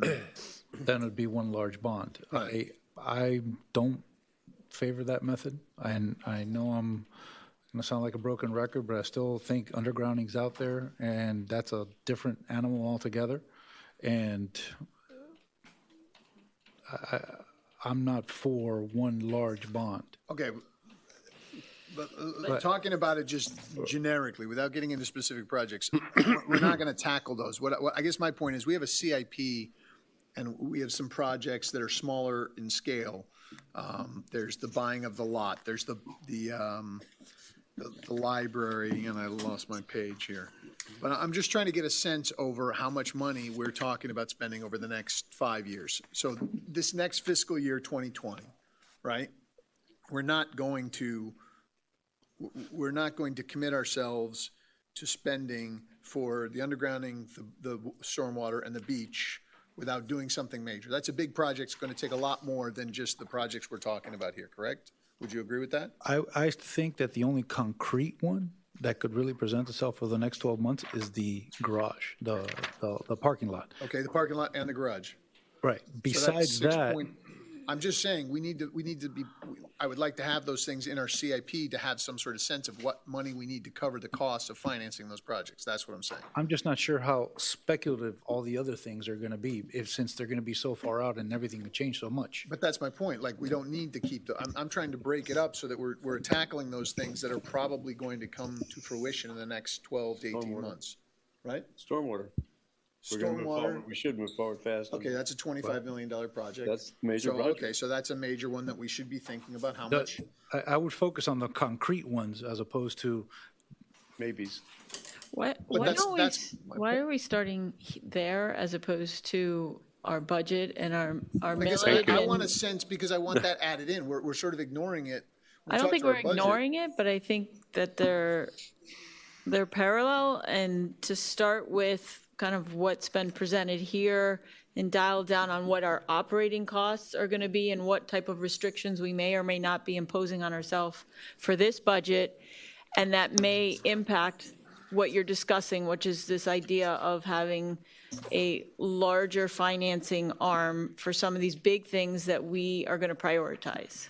I guess I see it as, I would like to know what those costs are, because if we're going to start looking at other things that are here that we have hard numbers on, I'd like to sort of understand where those numbers are. Councilmember Laredo? Yes, I wanted to take a step back, and perhaps when the vice mayor and the manager. Oh, sorry. This is my first budget. I'm fairly new on this council, although I serve on the first council. So I think the most important contribution I can give to the manager and to my colleagues, at least for discussion, is to give you my philosophy and also some very specific areas that we need to discuss, and then we can get down to the real numbers like you want to. First of all of you here and watching us, this is going to be a difficult year. So, I mean, to get it through, we have a reduction, as you know, of 3% on the appraised value. And therefore, that, in my philosophy of operating, which is to live within your means, even if you're in government, it requires a sacrifice across the board. So it's upon us to make these decisions. And we cannot fund everything. And if everything is important, nothing is important. And I want to make sure that we start with some general directions to the manager, because we will not meet until August 27th, by which time she'll have the numbers more refined. I am very focused. And first of all, Madam Manager, congratulations on an excellent presentation. More importantly, congratulations in the 6 months I've been here. You have accomplished tremendous savings on our behalf. We used the $399,000 plus the other numbers, and that needs to be repeated. And that's part of our communications problem, and we're going to continue. The number one priority of this council in that planning session was efficiency, which means saving money. Second of all, I am really focused on core business. I mean, and the core business of a community government with limited resources is policing, in other words, public safety, fire, recreation, and perhaps a few other things. So, by the way, it coincides with the Public Works. It coincides with the high ratings that our citizens in all the polling have said is up in the 80% approval. So we're doing fine. And so it doesn't mean that those departments, each one of them, have to justify every cent that they're requesting. But, I mean, we just keep moving away. Second of all, I'm into investments. I'm into real investments, like real estate, to save for so that people can say, that is my park. I mean, this is, which is different than this study that we paid $600 or $100. You know, we study things to death. So, in other words, doing more and studying less. You know, I think my first message on savings, I want to tell you all, the community groups that are here, that, you know, we're all going to have to face this together. You know, we just simply have limited resources. One of the things that I want to share with you philosophically is that we, there having been with the hundreds of very active citizens at the creation of this government 27 years ago, we really thought small. We thought it was going to be small and efficient. Usually small is efficient. But we're drifting either we're going to do government by administration, which is village manager, or we're going to do government by outsourcing, which is consultants. We cannot do them both. It seems that every time something comes up, we have to go outside. What about developing the talent inside? What are the job descriptions of people that have and being paid for? Why don't we manage those human resources to address the needs of this community? I'm not suggesting that I have the answers, but I hope that you can look at it clinically. And let me tell you, it's $11,500, but I picked up on the undergrinding thing. This is a natural tendency in public life, a creeping cost. I remember distinctly that we said absolutely not one more cent, and then the argument was, well, it's already paid for, so let's don't waste that, pay for it. Well, today I saw $11,500. And so it's called a creeping phenomena, and all of a sudden, 11,000 here, 35,000 there, 100 there, it's real money. And I just want you, as you come back to us, to give me some answer. One of the answers I want to know more about, I don't know if today is the day, is this communications role, which is a major, major issue in this community. And all of a sudden, I see another number, $200 and some thousand. Well, it's supposed to be in somebody's job description. If somebody's being compensated, it's a natural, inherent part of government to communicate. So we're now, what was the budget you gave us on that? $265,000. I know you're proposing. She's just proposing. But I mean, if we're going in the wrong direction, we identify a problem, we outsource it. I know that I'm not being completely fair to you, so I apologize. But I want to get on the record at least where I want to see things moving as you crunch the numbers, because this is going to be a year of painful decisions. Design and implement a communication program or whatever is $265,000. And last but not least, on specifics, is this entry block number. And I am the most fanatic supporter of trying to acquire the entry block. As you all remember, as a private citizen, I filed a lawsuit. That was $4 million. Okay, and that property, as far as I know, has changed hands like 4 times. And Mr. London, who's an expert in real estate, has not changed the usage at all, and it's up to $10 million? 17. Yeah, I'm not too smart. But it doesn't, so, I mean, you take that off the priority list. So domestic, that's $17 million. What was it, 4 years ago? It was 4.5. How we changed it, we zoned it to make a high rise there. It's the same zoning, right? So you probably helped me. But I mean, this is like really obscure. Not a bad deal. But I mean, you keep putting it you put it in a presentation, it's implied that we're looking at it. At that number, listen, no one is more fanatic about acquiring than am I, but this is ridiculous. So I'm just want to make sure. I know you didn't mean to say that we're going to buy it, I know. But I need to, since this is my first opportunity to give you highlight, and we will have, 2 months off in which you will crunch these things. I think what we can contribute to you the most today is to give you our individual visions. That is my vision. That is why I ran for office, and that is what I think most of us, we ought to be proud, all of us, that we have really, at the beginning of your presentation was wonderful to see $399,000, and you underestimated it. You have a communications problem, Madam Manager. You saved a lot more than that, and people need to know that. So we're moving in the right direction. Let's don't slip back. If I may just factually But I don't want to back and forth. No, You can answer, and then we'll just go to factually. Councilmember Moss. So with regard to the job descriptions, so part of what was funded in the current year that we're working toward is a classification and compensation study where we look at every position, how they're classified, what the compensation is. So that is underway. With regard to the 11,500. By the way, I meant specifically about communications. Okay. I mean, that's an inherent part of your job, to analyze all of the employees. Okay. Right. And then on the 11.5, I will say that the 11.5, initially when this was in the operating budget, it was a $65,000 item. So the 11.5, I already backed out $50,000, and this is what's left. And so it is a savings even. So I just wanted Thank to you. point that out. Councilmember Moss.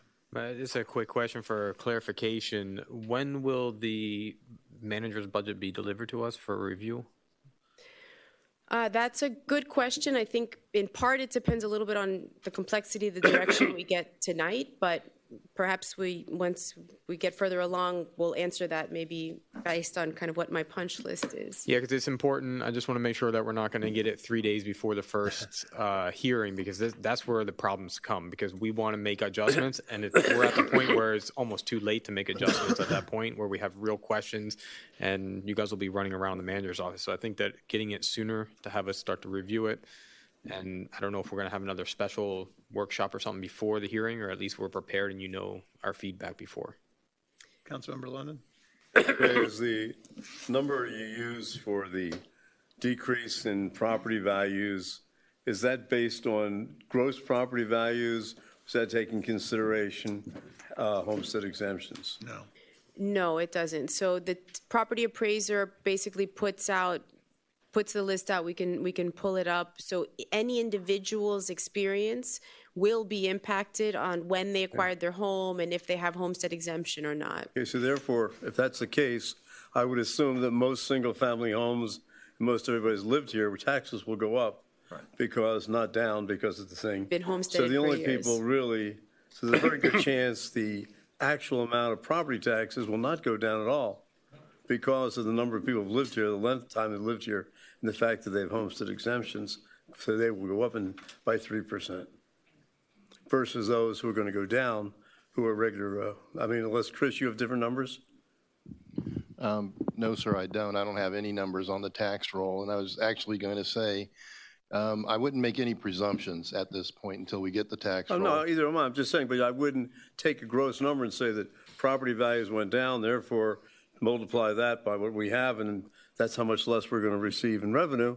If in fact, I don't know what percentage of people here are homestead exemptions, but I would have to guess at least half. So those half of the population should go up. Now, how much the other ones will go down, I don't know what the offset will be. That's what I'm coming Well, to. yeah, coming it from. may not work that way. That's why I'm kind of cautioning you. A lot of times that may not be what's happening with your tax roll. So when we get the tax roll, I will definitely analyze and report you. Yeah, but I'm just saying for tonight's purposes, we're going to try and set a rate, a millage rate. And in order to do that, we have to have an idea about revenues. And since that's one of the big drivers in revenues, the rateables, that's why we have to consider that. Do you have any idea what percentage of homes or value in the village are under homestead? Anybody have an idea? I can't recall from memory. I actually looked at that several months ago, but it's pretty high, actually. It's more than 50%. And those people will go up by 3%.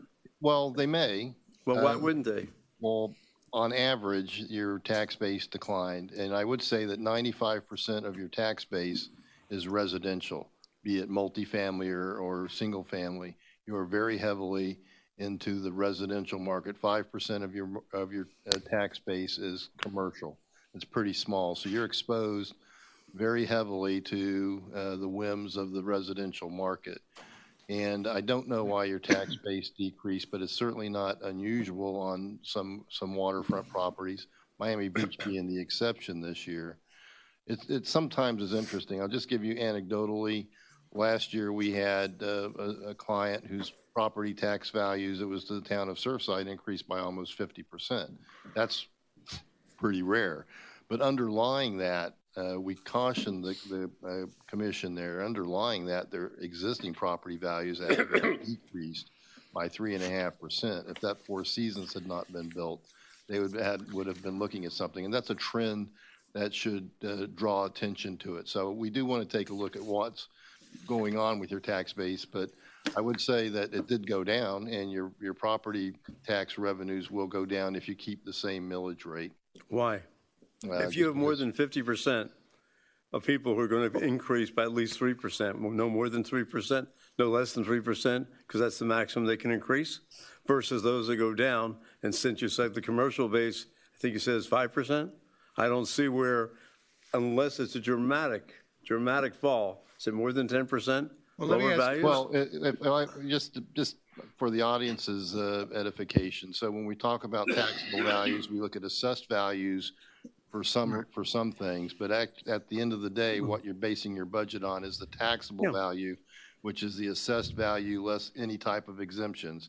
So there's typically two $25,000 exemptions, but the big one's the Save Our Homes exemption. The decrease that we're citing is on the taxable value, not on the assessed value. So we're not dealing with the assessed value in the budget. We're dealing with the taxable value in the budget. So it's baked into the numbers already. Right. Now, the assessed value may go up or down, but at the end of the day, the taxable value went down by that percentage point. So you're saying the taxable value, which takes in consideration the homestead has gone down, total for the village? Right. That's right. In total, but why, I don't know. Well, no, because values in general have gone down dramatically. But are you saying that the thing is 3% overall? Of taxable value. Of taxable value. Right. Yeah, now, slightly mitigating that, you had some new construction, but it was essentially, kind of not that much. 119 million. Thank you, Brent. Wasn't that much money. Yeah, it didn't matter. So what was the decrease in market value? 2.8. We don't have the market value yet. Yeah. I don't have the tax roll information. You don't have the tax roll, okay. No, all we have from the Dade County Property Appraiser's Office is the taxable value and the new construction value and the previous taxable value from last year. Okay, thank you. Councilmember Petros. Okay, just for my clarification, some of the things that you brought out in your presentation, I think I heard you say that if we were to keep our current millage rate of 3.1, you would be able to, even though there's less property tax money coming in, you would be able to basically balance the budget. Correct. But that doesn't include the following things. Any of the community outreach, correct, programs, of which there's a total of asks of about 700,000. Correct. And none of our capital improvements. Correct. Okay, is there anything else that I'm missing? I think the resilience area where, the resilience bond that had been discussed, which would be for the stormwater, the beach. I get that's not covered in this And that's either. not covered, right? We assume. So what is our direction here on how we're going to talk about this so that we can make some decisions that we can send to her to work on over the summer? Well, yes, you're asking a question, or are you going to say I'm something? answering this thing here. Andrea, then, taking into consideration at this point in time, what you're basing your expenses on, your operation, and you haven't gotten, from our conversation, shall we say, a fine knife, for lack of a better word, to the various departmental budgets. What is your anticipation of those departmental budgets once you go through them over and over, look at your numbers? Do you think you're going to save another $700,000 to $1 million? I think by the end of next year, yes, through the contract awards, but it won't happen right off the bat. Okay. I don't know what does that mean for fiscal 2020? So, for example, we have some contracts for service providers that have been in place for a long time. And when we put them out and there's also some overlap and some redundancy. So when we more clearly define the scope of work and go through a competitive process, my expectation is that we'll realize some savings by not sort of double paying or double dipping for certain services. Okay, but by the time you bring us back the manager's budget in August, and correct me, you've got to report our millage rate on August 1st. By August correct? 1st, correct. So whatever number we give in now, we can go down on, but we can't go up after August 1st. Correct. Correct? Yes. Okay. And what's the rollback? Right now, if we leave it at 3.1, it's a tax reduction, right? We're reducing taxes on village. Well, maybe you should explain that. 9.5. Well, What I'd that rather have means. somebody with a financial background explain that than have me explain it. Before you do that, let me make sure I understand Ed's question. When you ask her, you ask departmental review, so that's what I call core business? Your core business, Okay, so the other stuff, this 750 out here, non-core business. okay, so core business is Well, what. I'll take exception to the core business definition, because I think those are parts of Well, what his makes definition this of core. village, by what your definition of core that's what business, I'm okay, talking the Laredo method of core business Right. as opposed to maybe the Davie method, okay. So LCB. please, the definition, please. No, all joking aside. Well, I'm not joking, you're I mean, defining it as certain define projects. what My you- point is, Our What you core, defined, core yes. means we have to do this and do it well and do it efficiently. And by the way, if we have some money left over, maybe we can do B. Okay. But Well, respectfully, I cannot sacrifice disagree with that. A because I want to fund B. and I disagree. At the core of the village of Key Biscayne, the programs that we're talking about as core are different. I have a difference of opinion with you on Okay. that. So I just wanted to make that be clear. Chris? So we're talking about what the rollback rate was next time. Explain why, 3.1 versus 3.19. Right, and just if I could for the audience who may be watching, because it can be a little confusing, but it's not really. Your tax bill is composed of many taxing authorities. The only one we're talking about here is Key Biscayne. Correct. So if you think what we're talking about is lower than your tax bill, it's because we're not talking about the school board in Miami-Dade County, which tend to be the two biggest levies on your tax bill. So we have this thing in Florida called the TRIM law, Truth in Millage. And what it's designed to do is to fully inform the public of what their tax bill is about. Unfortunately, it tends to confuse a lot of people. The millage rates are when I talk about this, we're talking about in the aggregate your tax bill. When we talk about millage rates and reductions in millage rates and how this change in values affect people, there will be winners and losers in the tax roll. Some people's values may have gone up for whatever reason, and a lot of people's values will go down. But we're going to be dealing with it in the aggregate because that's the only way you can deal with it in the aggregate.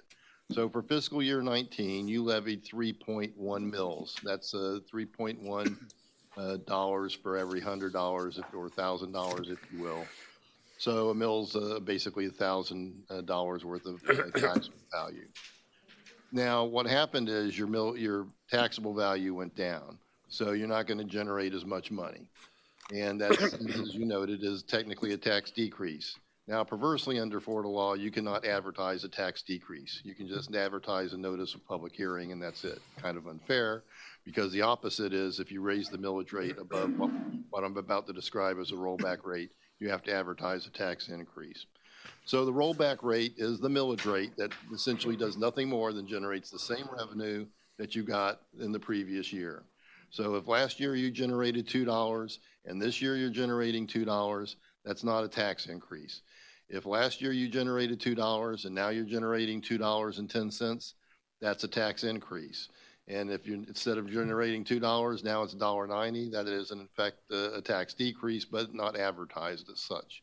So to generate the same, what you're going to be faced with this year for Key Biscayne, because your taxable value went down, you would actually be able to raise your millage rate to generate the same $2 in that example, and it would not be considered a tax increase. Okay. So, because you're. But to be clear, if we don't, and we're not raising the millage rate tonight, right? We're telling, the manager has to report on August 1, has to make a report of our millage rate. Mm-hmm.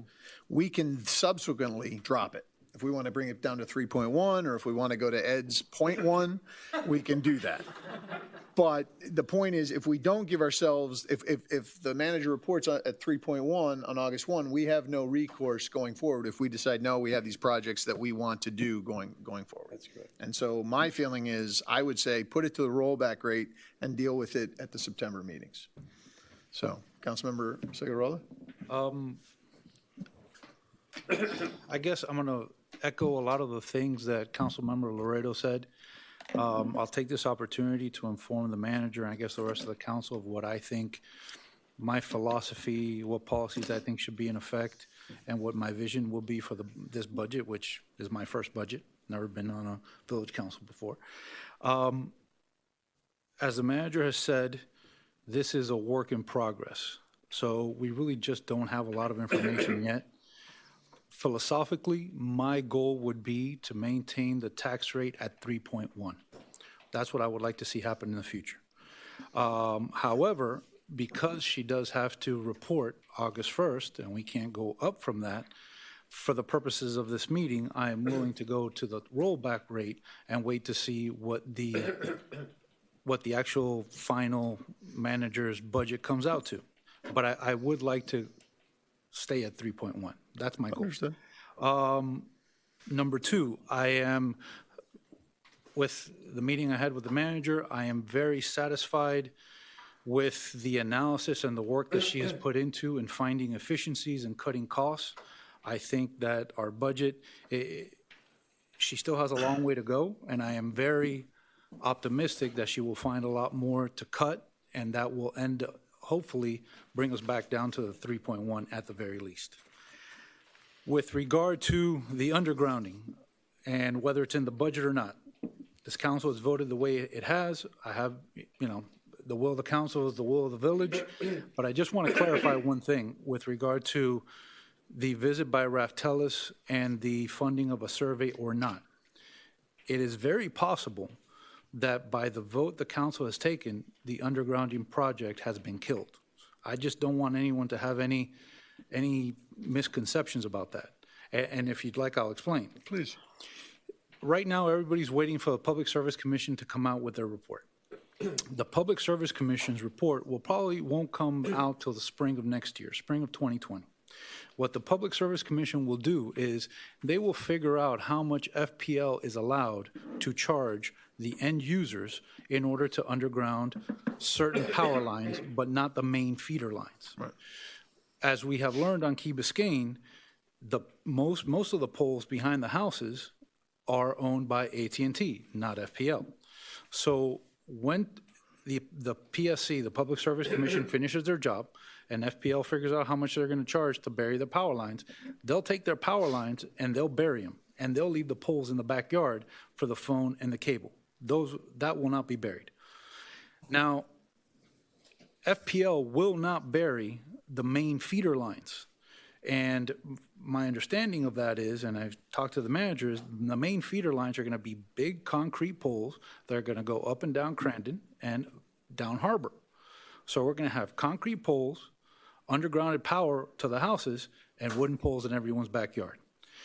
That's going to be learned spring, summer of next year.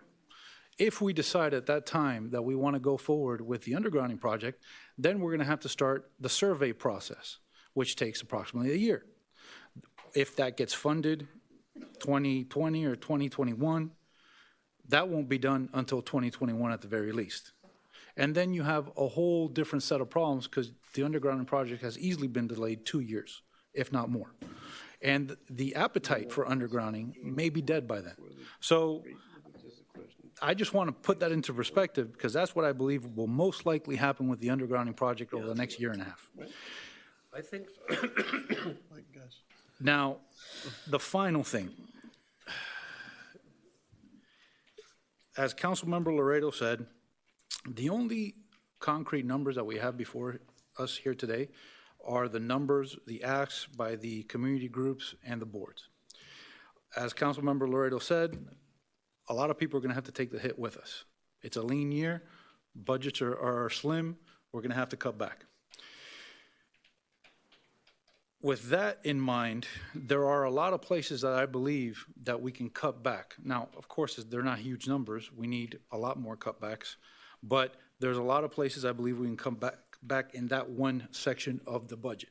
Specifically, as Councilmember Moss suggested at the last meeting, maybe now's not the time to have the 2040 and spend $100,000 for the plan. Maybe we could kick that back a year and see what happens.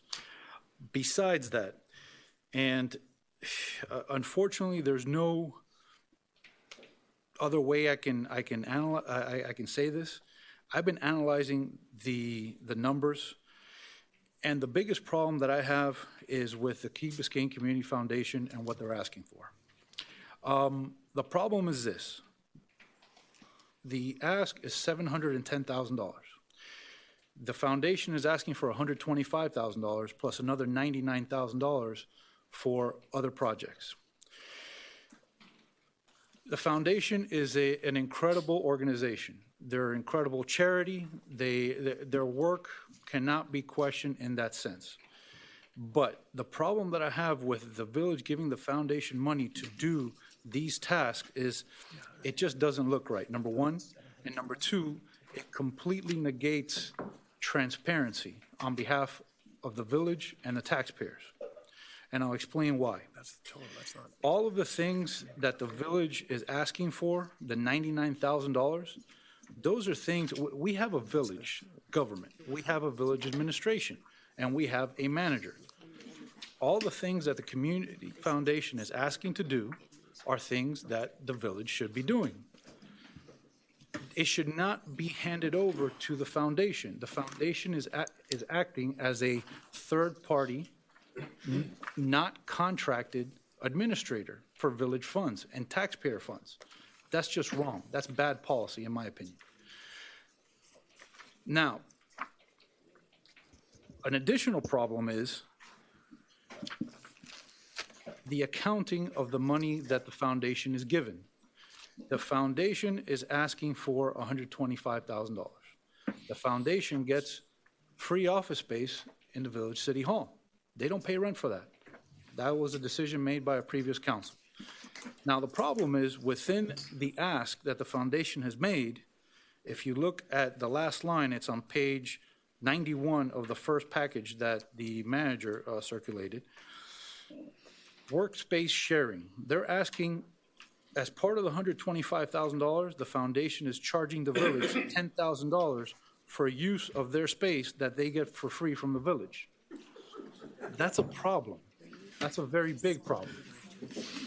Now, hold on one second. I'm sorry. I don't see. So far, you've said that they are getting $700,000. I didn't see that. No. All the community groups are 700. They're Okay, I asking missed that. 224. But where do you see? So, but to be clear, they're not asking. It's the 4th of July parade. No. He's talking about the within the 125. What's the breakdown? Within the 120, page 91 of the first budget workshop full agenda. I didn't get that. It was sent by email. So I think the most accurate number is in the supplement that we emailed last night or this morning, and in your printed package, if you look at pages 37, 38, and 39. I have like 6 packets here. So the one that had the index. Excuse me, is there anybody here from the Community Foundation? Where's their breakdown? You know, I think without Melissa here, I think that's fair. she can't answer these things. I think it's fair because I also think that some of your assumptions are inaccurate. Okay, I have Let more. him finish. I Let have him more. finish. Now, I'm not making any assumptions. I'm not saying anything is being done. But you kind of are. No, Like, no. Free office wait, space no. isn't free office space if it's in exchange for services. Let him finish, and then you can respond. My point is, the foundation should not be administrating taxpayer funds for things that the village government, the village administration, and the manager can and should be doing. Why? Because it eliminates transparency. Why? Prior to this meeting, I asked the manager to give me an accounting of the funds given to the foundation, the funds that they administer and the funds that they have been, they've received checks for. The current fiscal year, October 2018 to present, the foundation has been given in payments, one form or another, $370,000. Right, but a lot of that was passed through. Okay. Pass-through is improper. They are an at the very best, they are an uncontracted third-party vendor. They don't have a contract. They should not be, I haven't seen it. I haven't seen this contract. And it's come up in village conversations the before. custodial people also no contract. Like this is not. That's a problem too. But a problem that is currently being Now, addressed by the here's the problem. manager. The $370,000 that are passed through, I am still waiting, and the manager is putting together information, what those funds were actually for. I don't know if that's part of the 125. I don't know if that's part of the 224. I don't know if that's in addition to all those funds. And if I don't know, I'm pretty sure the taxpayers don't know. When did you ask for it? I received it a couple days ago, I believe. I asked for it a few weeks ago. Now, that's just the current fiscal year. The fiscal year before that, October 17 through September 18, it was $506,000. And the fiscal year before that was $567,000. Have you had a conversation with the foundation? No, I have not. I have not had that chance. I just received the information, and I've been analyzing this information. But here's the thing. Even if everything's done perfectly, that is not the job of a private entity. Those are taxpayer funds.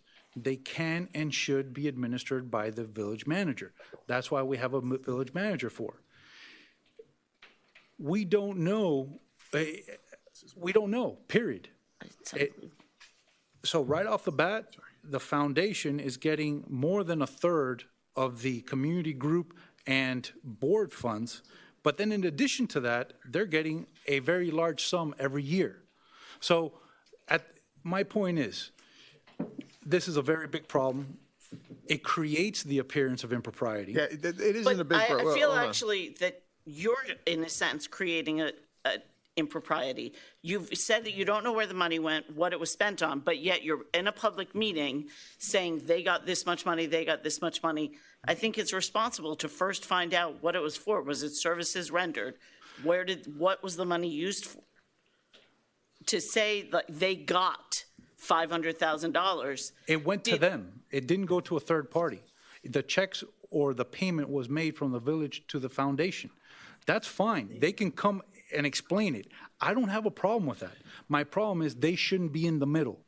The checks should go from the village straight to whatever outside vendor. Some of these entities are 501c3s that the costs of existing are too much. It's prohibitive costs. Have you ever set up a 501c3? I have They're not. really expensive. I'm not trying to be denigrating. I'm just saying I've tried to do it and I stopped and I realized, and I actually have taken clients and put them in the community foundation as an umbrella because they offer the protection and the administrative costs. I'm just telling, I'm explaining why checks go to the foundation. I understand your point, and then you have the right. There's absolutely no question that we have the right to say, hey, we'd like to see what's going on. But I think some of the things you're suggesting, it approaches a line of impugning them without allowing them to be here. I'll yield. I'm sorry, but I'll allow the Councilmember London. You know, Ignacio, you're concerned about transparency for $500,000-$600,000, but you haven't raised a damn thing about the $30 million that we spend. It's not transparent to anybody. Now we have a controller, we have a financial guy, we have a manager who now we will know what's happening. But you know what? To our taxpayers, they don't know what the $30 million is. You're concerned about the $500,000. I'm concerned with $5. I think you're right. We should be concerned about it. We should know. Everybody should know. Not that 500, but everything. Number two is, why do we use them? Number of reasons. One, they do a good job. But besides that, as Michael said, they are a 501c3 charity. You can donate money to them. There's no problem doing that. The other thing is, what's the cost of them doing business versus us doing the same task? You say, well, yeah, we can do things, but we're a very expensive operation. Besides paying above market wages for everything, we pay 12% for retirement pensions for people. I guarantee if they pay anything, it's probably not more than 3%. We have all the kinds of benefits. I'm sure they don't pay those benefits. So we benefit by using them rather than doing it ourselves. And they have another thing which we don't have. They have, I think they're called people come to work, kids, not kids, but interns. Interns. So they got free labor, okay, which we don't have. We can't have free labor. So they have free labor. And I agree with you. And you know what? This young lady has her hands full doing what she's doing, and she's doing a great job of it. And we have another young lady who's taking care of community foundation. So why do we want to take that burden and put it on her when she has enough to do now? And then say, hey, and it'll cost her more money. And you'll say, what the hell? We have to raise the rate again on our millage because now it costs us more for the things we weren't doing. But it should be transparent. We should know where the money's going. We should know where every dollar is going for everything we spend. And we will. And it's coming. I mean, that's what Chris is here for. With Ben's new guy in town, he's here. And Andrea, we will know. But right now, we're going along. It's called trust. Trust in her and trust in Melissa. Well, I think we're kind of moving in this direction, but I wanted to come back to what you were talking about, the millage rate. And right now, I think in this packet, the only thing we really have on our plate is the community groups and boards and our strategic goals, which will turn into CIPs. I think that we need to look at those things first and see what do we want to do, what we don't, so we can tell the manager, you're going to have to figure out how our operating costs are going to be reduced by this much because we want to do these things. We want to do these things. So that's the thing. The other question I have is that I remember last year you talked about the carryover. Are we going to have a carryover from this year to next year that we can use towards projects or funding the different? Is that in your analysis, the carryover? So I think that this year we will have some. So we don't do carry forward. We don't have surplus according to our rules, but there may be revenues in excess of expenditures that at the year end, when we close out this year's books, we can look to see what that amount would be. At this point, I don't have a year end projection yet. So out of that money that you showed us under the open space and the land acquisition, and then there was another of the working capital, I'm guessing that money would go to working capital? That money could go to working capital. But it's not in that number yet. Correct. And do you have any anticipation of what that carry forward may be? No. By August, we'll be giving the next quarterly update by August. And my goal is to have a budget projection, by that point, a year-end budget projection. Okay. Thank you. If I may, Mayor, just respond to a couple points of clarification. So with regard to the foundation, in the agenda packet, the $125,000 that the foundation's request is includes funding for health and wellness, civic engagement, $25,000, anti-bullying, $10,000, communication information, $10,000, advocacy, $10,000, cultural programming, $10,000, grants, $20,000, and that's what makes up the 125. To Councilmember Segarola's point, in the summary table, there are a handful of events that the foundation administers. So when you run our financial system and you run the community foundation as an entity, the amount of money that goes to the foundation is closer to 500,000. So when we look at this, and I've spoken with Melissa about this, the foundation asks as an administrator for these events, right? So 4th of July, Ask, Historic, City Theater. I think what Councilmember said, the other half of that is right now they're still administering the freebie program for us.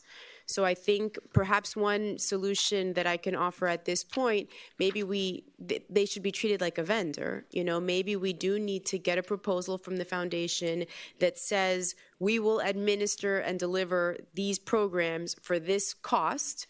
And then perhaps when I come back at first reading or before then, we can say, okay, we have a proposal, we have a vendor that would provide us with these services at this price, and I can provide an analysis that if we were to do it in-house, what that would cost. Might that meet everybody's That's fine. I have no problem. I mean, some of his points were absolutely online. I just, you know, with respect, I had a problem with some of the ways that was coming out. Wait, it's my turn. I'm sorry, it's your turn. I Okay. apologize. Our manager spoke to a lot of the things that I was going to talk about, but I will tell you, I called Melissa today and asked her personally to give me more information so that I could feel comfortable with these numbers. And there's just a couple other things. The freebie, my understanding is you're actually trying to get it under the village and that we would start to assume that, but they can't do it yet. So the community foundation has been and that's where a bunch of this money goes. There's a report, obviously it's an integral part of our community, but as a service to our village, they're holding on to it right now until our administrators are ready to take that over. Am I correct on that, Andrea? Yes. Okay, so that's one. Also, the 125,000 is based on a contract that the village had that's up for renewal this year, and I wasn't sitting on council when the programs that were delineated were decided upon. You may have been, and you may have been, Ed. But it's up for renewal this year, so all of that is supposed to then be discussed again, and we're supposed to approve those expenditures. So it wasn't us, but it was done in the past. So, real quick, I just need full disclosure. I forgot this until you remembered freebie. When I wasn't on council, I did do some legal work for the foundation, so I want everybody to know that, so we're not. Can we just assume you've done legal work for everything that comes up here now? I would like to think that I've done legal work for everybody. I'm sorry, Councilmember Laredo, I just needed that out there so everybody understood. I'm glad you did. Yes, exactly. I am available to do legal work, just to show. And last thing, we don't pay any of their staffing charges. It goes directly to the programs that are being administered. So they are not charging us. Your transparency points are totally taken. But and I think you're they're right on that, 100%. and we can do better. But it is there. It's not something. It just needs to be clarified and shown to the community at large, I think. And it is why. Sorry, Councilmember Laredo, then Councilmember Segarolo. I support the work of the foundation, and I echo Ed London's reflections on it and all the other ones, but I do think that they do have a communications problem, like we do, because this is not the time, and perhaps as you think about doing, like you do, Madam Manager, a quarterly report to us. To see this once a year is unfair to them and fair to, because there's a lot of legitimate confusion, and which is great because they're doing things, and I like doers. But on the other hand, there has to be a little bit more communications. Having said that, I just want to ask a question. Hopefully it's a yes or no answer, Mr. Finance. By the way, on behalf of myself, I guess all of us, welcome aboard our new finance director, Ben. And we'll have a good time working with you. We heard a lot of good things about you. After all of these conversations, because I use small, I mean, I know that core business is not applicable finance, but I need to emphasize, will we have lower revenues, yes or no? Yes. The answer is yes. Yes. So we will have, folks, less money to spend than last year. Don't get lost in the forest of the millage and this and that and the other. We won't have the same amount of money. Therefore, all of us have to sacrifice. And since we want to start with something that is on the table, let's talk about community. I think one of the things we had to do perhaps, or just throw it for your consideration, if that number is 3%, just for the sake of tying it to the appraised value, we should, all these numbers of requests should be lowered automatically. For this year, 3%, not for their proposed. And in my case, I looked at all of these, and the one community board that I'm involved in, which is Art in Public Places, I am taking the heat, but I'm proposed to you to take it off because that we knocked that $24,000 off. So that would be $11,000. That's a gesture that all of us have to make an adjustment. So they're going to go from $35,000 to $11,000. That's a line item. And this is the only way we're going to impact this big old number, 710. A little dollar here, a little dollar there. So I propose that you consider having, for I guess second reading, or if not just today, that we take just the 2019 budget and we're not approving This is just a workshop talking about numbers and things today. We're not approving these. Well, I'm telling you that I'm proposing, That's fine, but we're with not your approving support, tonight. that I have taken the heat for cutting $24,000 for water. So that's a little bit of money. So all of us have to do the same thing. And by the way, because I really believe that when you put things in writing, it creates confusion by that manager. The $100,000 for the, unless I'm missing something, for the vision board was already rejected at the last meeting. Why is it pop up again? It was not. It wasn't rejected. It was not. It was, We just we had didn't take concerns action about it. on it. It was not rejected. We did not take action on it. We had a vote on it. Did we not vote? There was a motion to put it for a study, an RFP, and we voted. Remember, it was a sole vote, and after we all learned that it was in fact $100,000 in American cash. We retook a vote and it was unanimous. Oh, well. The vote was for allocating a non-budgeted item in this fiscal year, and she wanted to say, will you guys give me, sorry. Will you guys give me the budgeted amount for this year, because I don't have it budgeted in this fiscal year, and that was voted no. It was not voted no that there is no vision board and there's no $100,000 for the next budgeting.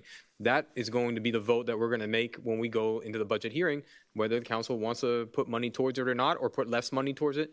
That's something that we're going to have to vote on. But that wasn't voted for 2020. I don't know. I just have. Councilmember Figueroa. Just going back to respond to a few of the It's comments just from from my before, committee. to Councilmember London, I'm focusing on these numbers because they're the only concrete ones we have here today. I understand. But trust me, when we get to the 30 million, I plan on focusing on that just as much. With regard to the freebie, I have a lot of questions about that too.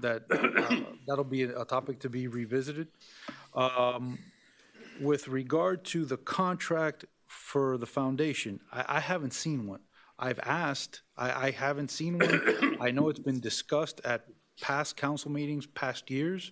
I haven't seen one to this date. If I'm wrong, please show it to me. And in the end, the problem is transparency and accounting. All the funds that we're talking about that the foundation receives for whatever purpose, I haven't seen an accounting after the fact of how it was done.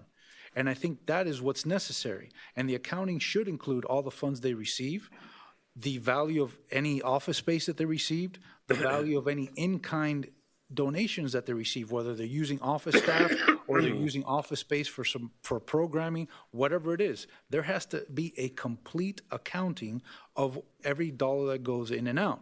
And I haven't seen that. That's my problem with it. And when we're talking about more than a third of the funds for the community and boards, that's a problem.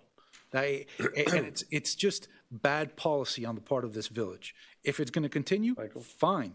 But there has to be paperwork. It has to be written. It has to be out in the open so that anyone can request it and anyone can see where every single penny went. And that's my concern. That's fair. That's absolutely fair.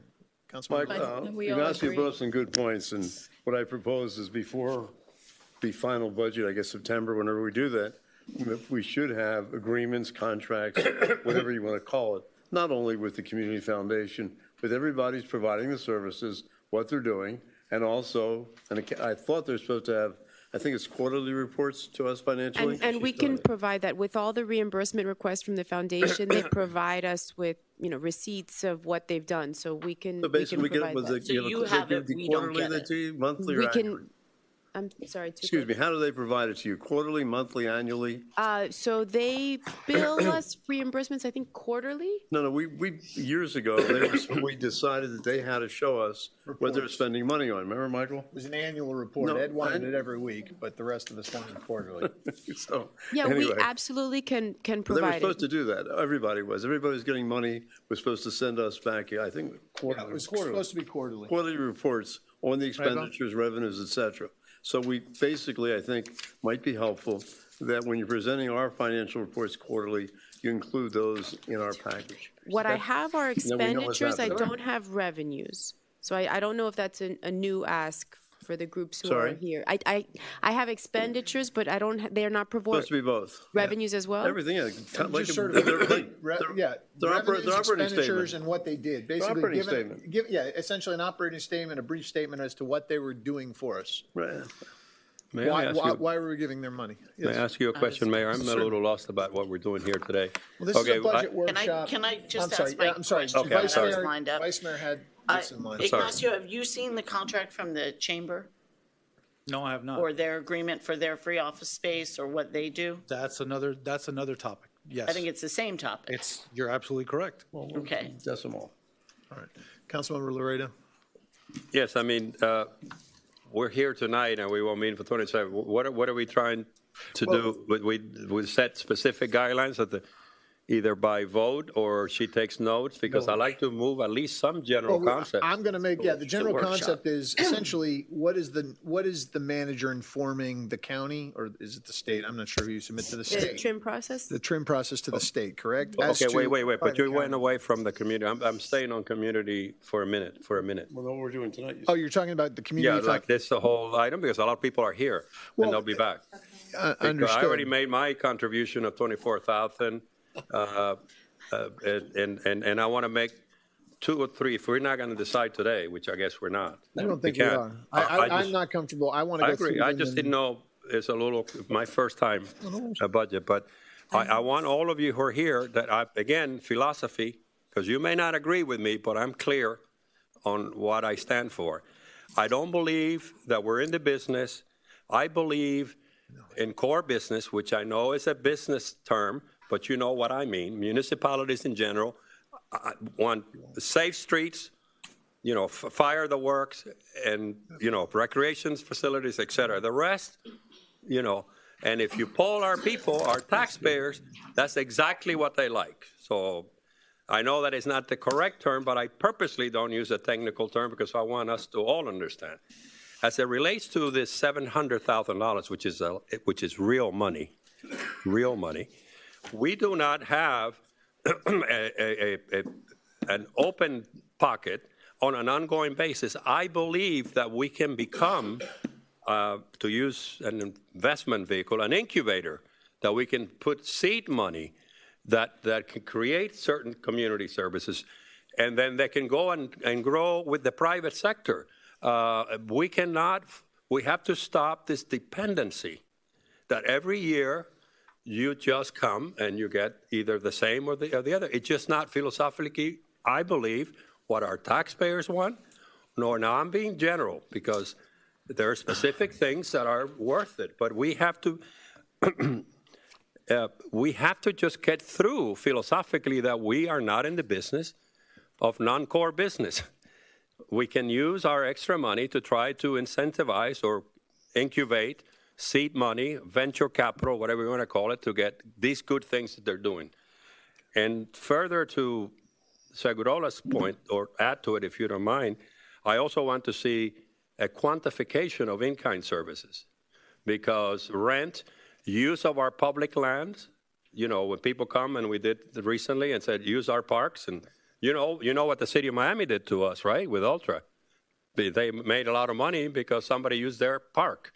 So those things we just sort of take for granted. We just give it away. It's got real money in it. So in part of your transparency thing, which I think is healthy, we ought to start generally, Madam Manager, without spending a lot of time, just kind of give us a ballpark figure, because that is, in essence, the real cost. So, I mean, I just want you all to understand that we're going to have to cut. We have to be fair, and I think we need to start becoming less dependent on government. I would only ask one last thing, because I don't know how you're going to. I think, again, when things are in writing, it bothers me because it stays on the record. We need to get that entry block thing off your little papers. No, I mean, I'm serious. You laugh. That property has flipped. We fought it. I was a private citizen. I took it to court. It was a Sony. It's the same. One day I woke up and a foreign group owned it, and it's flipped 3 times since, and now it's $12 million. Where I come from, and I'm not very smart, but I rely on my friend Ed London, who is an expert on particularly appraisal. This is a joke. So I don't know if you have a consensus on it, but just talking about that is on our vision to buy this property for, what, $14 million? It sends the wrong message. And I think the point is taken. Councilmember Petros, you can. Okay. 2 things that I'd like to do tonight. One would be to determine what we want to set our millage rate at. But the other thing is, I think it's a little bit about what he's talking about. I think we need to have parameters that we tell the community by which we can fund things within the community with projects like this, because people are coming with wish lists, and we need to have some decisions on what we can do and what we can't. And we can't just, blanketly do a blanket yes to different things because they've come to us, because that means that we haven't set any restrictions on this funding. And I don't, a blanket 3% is a good idea, but it's really not addressing the issue of which one of these are more aligned with priorities that we may have as a council for the community, since we're thinking about the community at large. And some of the issues, some of these are more consistent than others. I meant the 3% to start. Can I ask, the art in public places, of that 35,000, is that for the art in the 530 Park, or is that for something else? No, it's for some staff support and all of that, and I just think that we need to. I think. What did they spend their 35 on last year? Well, there's 24,000 for a consultant, which it should come off. Well, you can laugh, but or a staff support, whatever you call it, it's off as far as I'm concerned. It come October 1st, that should be off. The monies that are for they've had promised all along, and it's back in the budget for you to consider, which is 125 to acquire tangible things like pieces of art. Hopefully you can support. But this is, again, I'm using another term, but these are soft costs. I'm into hard costs. I'd rather buy art than pay an expert to tell me how to buy art. And we got plenty of experts in this community in our context to tell us what's the right. So that's out. I mean, I recommend that we just take it off. Okay. Councilmember Petros, Councilmember Segurola, Councilmember Moss. One last thing, the money that's in the budget for the advisory boards, I would like to propose that we restructure this money and that it sit under our council budget, and then as individual boards have requests for money, that they come forward and ask for it on an individual basis, as opposed to us approving a certain amount of money to specific boards, because it should be under our control, and I think that would be procedurally a better way to handle that. I agree with Councilmember. I agree. Just to respond to something Councilmember Petro said, I totally agree. We need to come up with a policy for deciding what to do with these asks. Myself, I looked at a lot of them, and many just, to me, didn't seem like things government should be funding. It'd be nice if there was plenty of money to go around for everything, but certain things government should get into, certain things government should not. And we do need a policy, because not is just saying yes to everything, and that's going to be a problem. Why don't we put that on the agenda for the 27th meeting, because that way in advance of the budget workshop, the budget hearing. Well, can you get, Mayor, like a sense of the council or where we want to go? That's a very good idea. Hers is a very good idea. I think they're good ideas, but maybe work them out and then come Okay. back with a proposal at that meeting, so we have a concrete plan of like a policy that we're going to address, that we're going to adopt and take into this next budget, the budget hearing process. So I think that's the best way to do it. I mean, How does our budget get determined, the council budget? Because it's come before us before as numbers, and I've never had any input in that. So how do we want to do that? I think it kind of comes from the past. I think it's presented to us up here. I mean, this is my first time being married. I didn't put the numbers. Sorry, my microphone's not on. But I think, yeah, you're right. Those are things, but we have to talk. I mean, certainly we have to establish numbers for these programs and say, okay, let's estimate we're going to put for I'm just thinking of our boards. I think we should have a lump sum that doesn't delineate any But particular I think we have to have a board. plan. We need to know what the different boards are going to make asks for, because the boards have certain asks. I mean, the Art and Public Places is going to have a specific ask. The Education Advisory Board is going to have specific asks, and I think it's important that we don't just lump No, it all that's true. together. We just we say, okay, we think the Education Advisory Board needs $65,000. They have to come to us to get the money. I 100% agree with that. I just think we want to plan out, okay, they need this much this year, maybe they need less next year. You know, as the address verification comes off at some point, that's going to be reduced from the budget. But anyway, I'm taking up time. Councilmember Moss? Mayor, if I can answer the question on the council budget. Okay. So, high level, there are some contracts that have been awarded. For example, the lobbyist contracts for the state and local lobbyists are under the council's budget. Oh, great. There is travel and Report to us. and they report to Yeah. you. There's travel. Well, it's a collaborative effort, I guess. Yes, right? okay, fair enough. But we're the ones who So establish who- travel and per diem has come up in the past, you know, whether or not you want to go to days, whether or not you want to do conferences, mayors, Right. there's an annual mayor's conference. Where? I think it changes locations, but it's not inexpensive. Keep And that in mind. it's actually, and it's not budgeted, so you don't have that. It's not Son of a- inexpensive. It's not inexpensive, so it is expensive.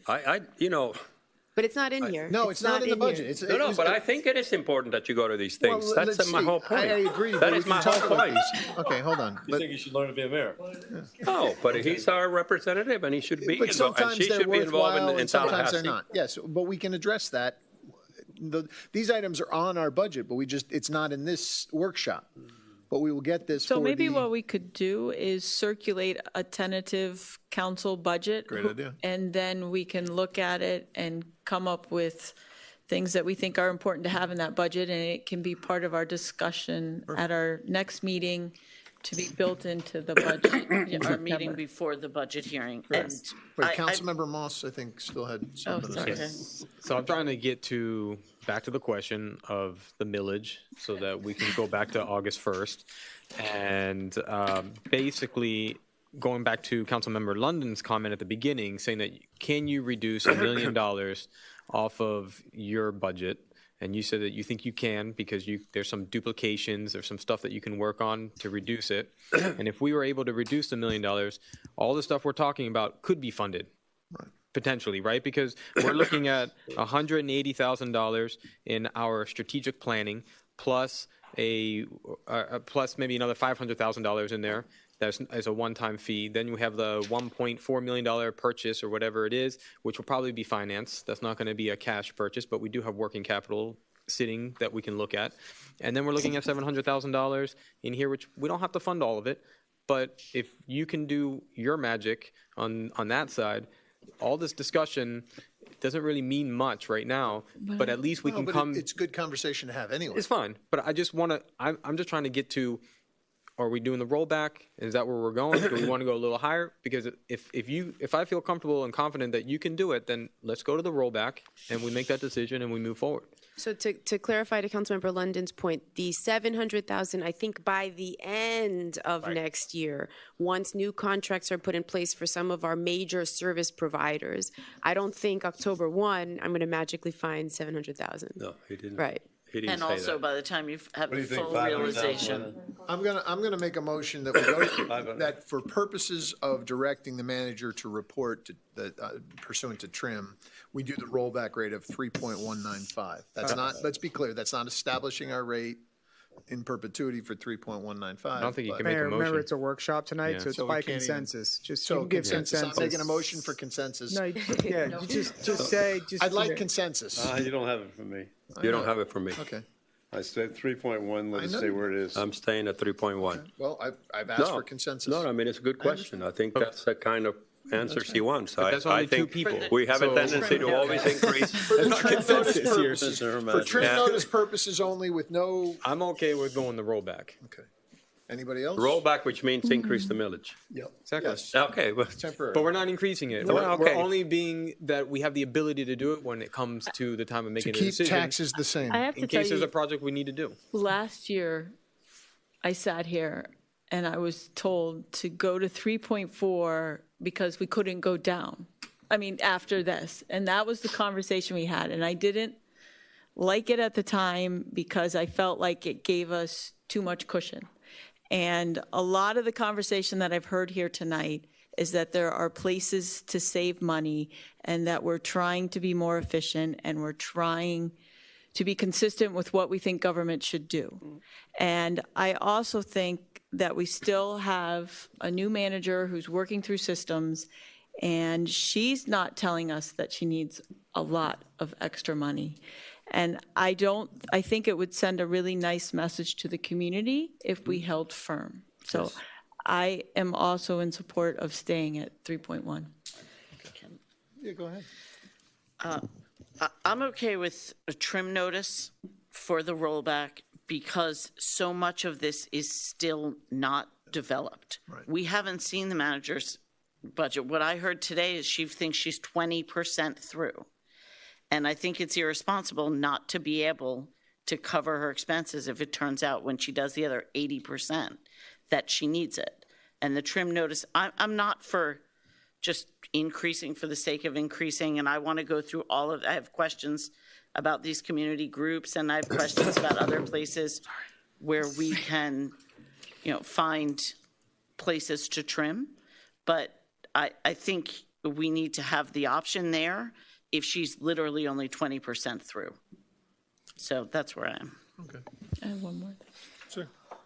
I would also say that I think if we can get efficient with our core services and we can feel like we've really set some good parameters, that will allow us, it will give trust to the community that we can go ask for money for these bigger projects when we're looking to do the resiliency and the bonds and things like that, because we've shown that we can keep the operating costs in a really controlled manner. So I think it's a step to allow us that greater flexibility. Not that I don't think we should be doing those larger projects. I just think we need to get control of operating costs prior to looking to get those things I'm not going going. to disagree with you. I just think I want the flexibility going into the trim. I want to have the flexibility come September to make a determination. If we stay, we're at 3.1, we're at 3.1. I get that. But I want to make sure we've got the flexibility to take care of the things we need to take care of. To the vice mayor's point, the manager's 20% through her budget. I'd like to see us remain flexible. Look, let's put this in perspective, right? We are, I forget what the numbers are, but we're talking about a 0.095 increase in our millage just to stay at the same taxable rate or taxable income that we had last year. That's what we're talking about. I'm not Yeah, talking about and going we to 3.4. raised it last year, though. Right, understood. Look, I was on the first, our council had it at 3.66, dropped it to 3.4, dropped it to 3.2, dropped it to 3.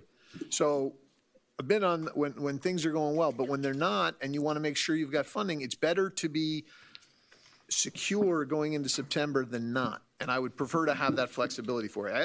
I take your point that we need to be as efficient as possible. I think our manager is definitely moving us that way, but I don't want to hamstring us so that I personally think that when the notice comes out on July 1, I think we're going to be a little better off than we are now. But I want to make sure I've hedged that bet and that we're ready for whatever comes at us in September.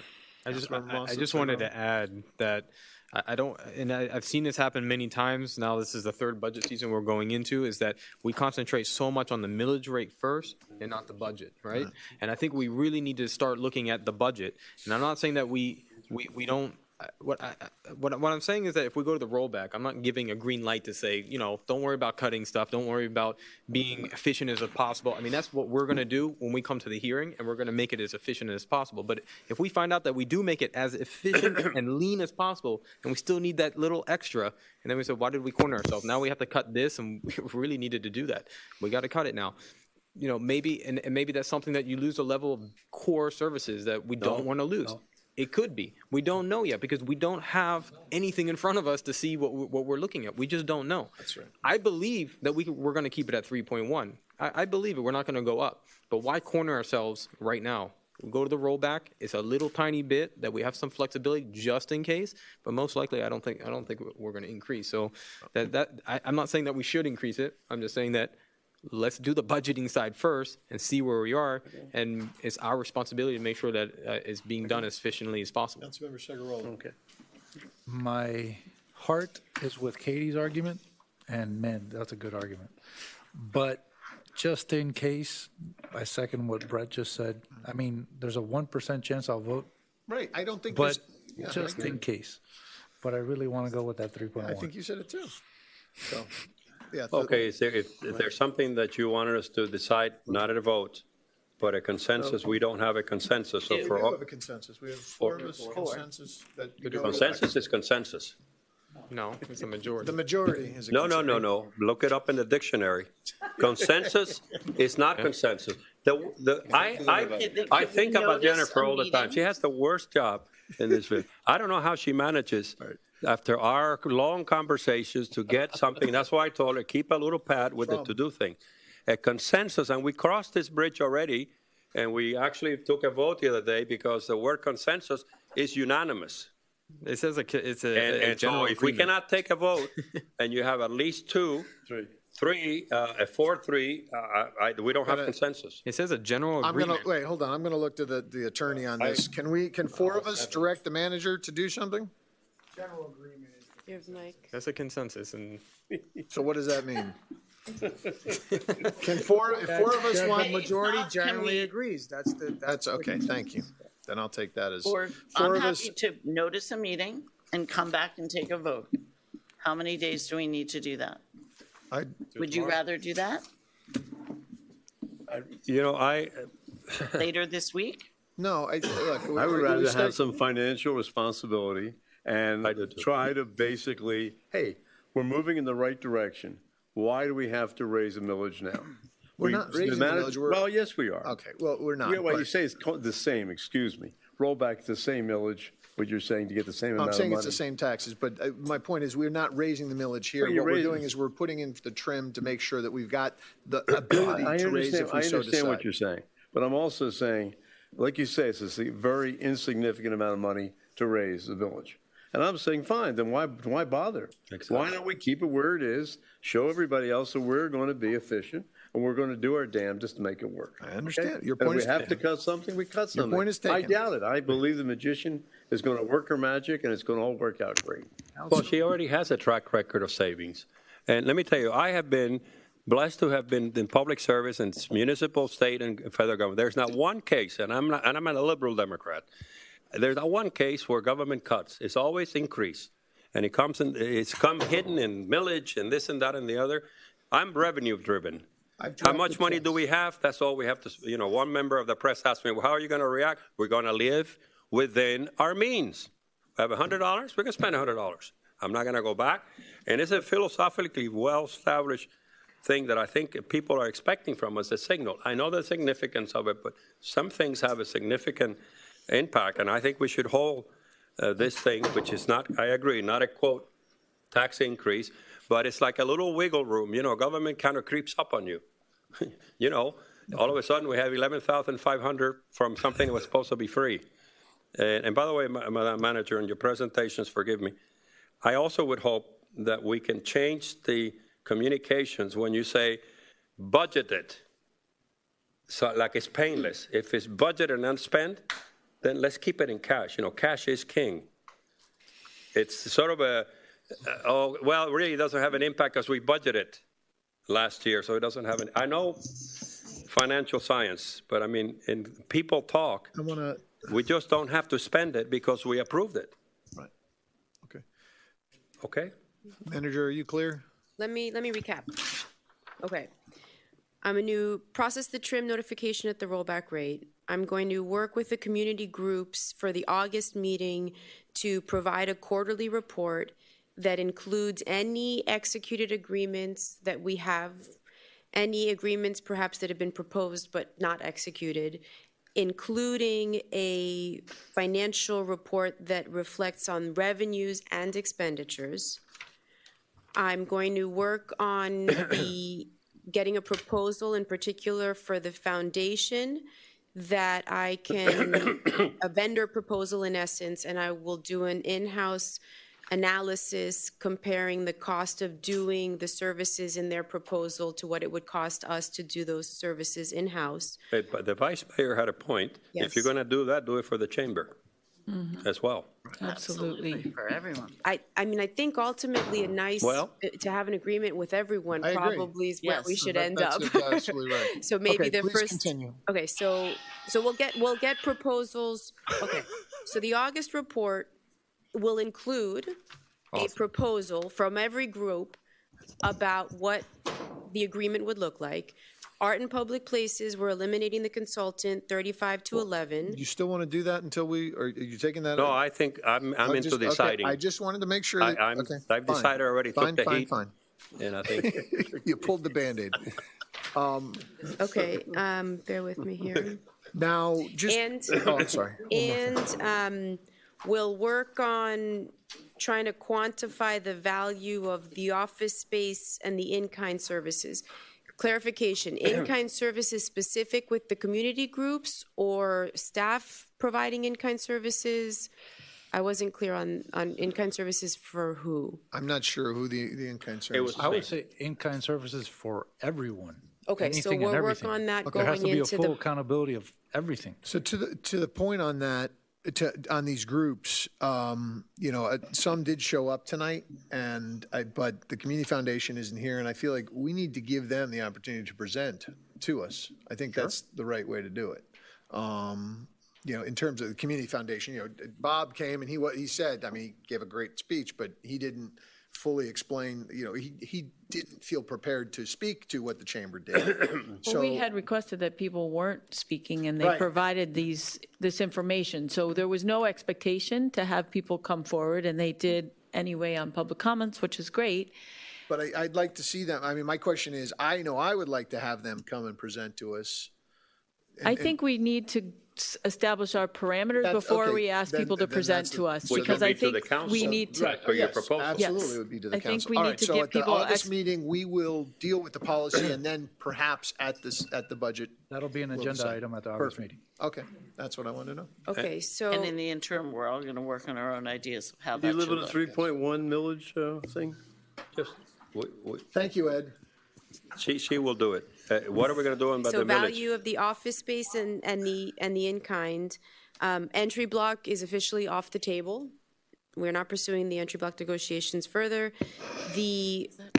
And I started answering Councilmember Petros, your answer about what's in the council budget. A lot of these boards and groups were previously in council budget. So for purposes of tonight, we put everything in one place, but we will move them back into the council budget, and then we'll circulate the council budget sooner than later.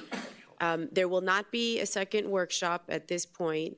As soon as we have a draft of the budget available, I will circulate it with the council, and then we can start doing briefings. So ideally, by the first reading, I will have already met with everybody, have gotten feedback, and I'll do that as soon as we can start those meetings. As soon as we're ready as soon as I'm ready, I'll start reaching out to you. And I have, I think, most of your availability and travel schedules, so we'll try to accommodate that. And as to the millage, which you have to report on August 1st, what is the decision? 3.195, the rollback rate. The rollback rate. This is going to be very divisive in our community. I think it's a big mistake. We're not making any decision. Well, you're making a decision. What do you mean? You're saying to move it up to 3.195. Allowing ourselves to You call budget it in. rollback, but it's up. It's not back. It's up. But we're not changing anything. Wait, hold on. It just gives us the ability to do it when we come to the decisions. No, we're not. No, we're not.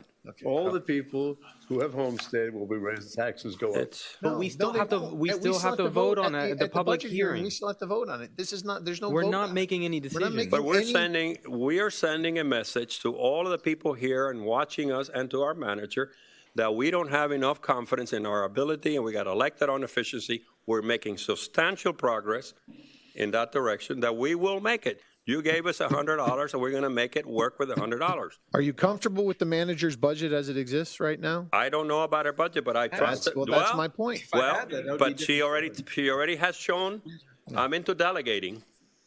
Delegating is my style when I'm in corporate boards. We delegate it to her, and the biggest blessing she's going to have is after tonight, you won't see us for a month and a half, so you'll actually get some work done.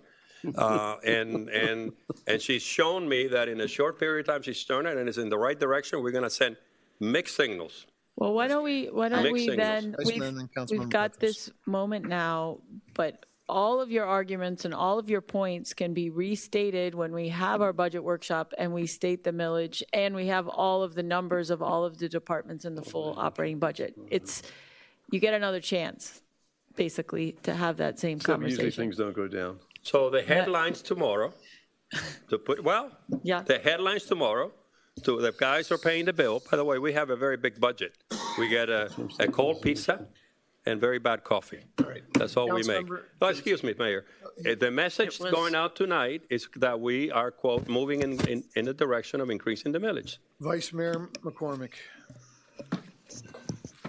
On this community groups, you have listed youth engagement. Madam Manager? Sorry. On community groups, you have youth engagement at $4,500. Is that the same item that came from the council budget previously? Yes. So it won't be on the council budget? Well, so based on the direction I got now, the plan is to move all of the boards back into council budget. So that was, as I recall, a placeholder for the youth council.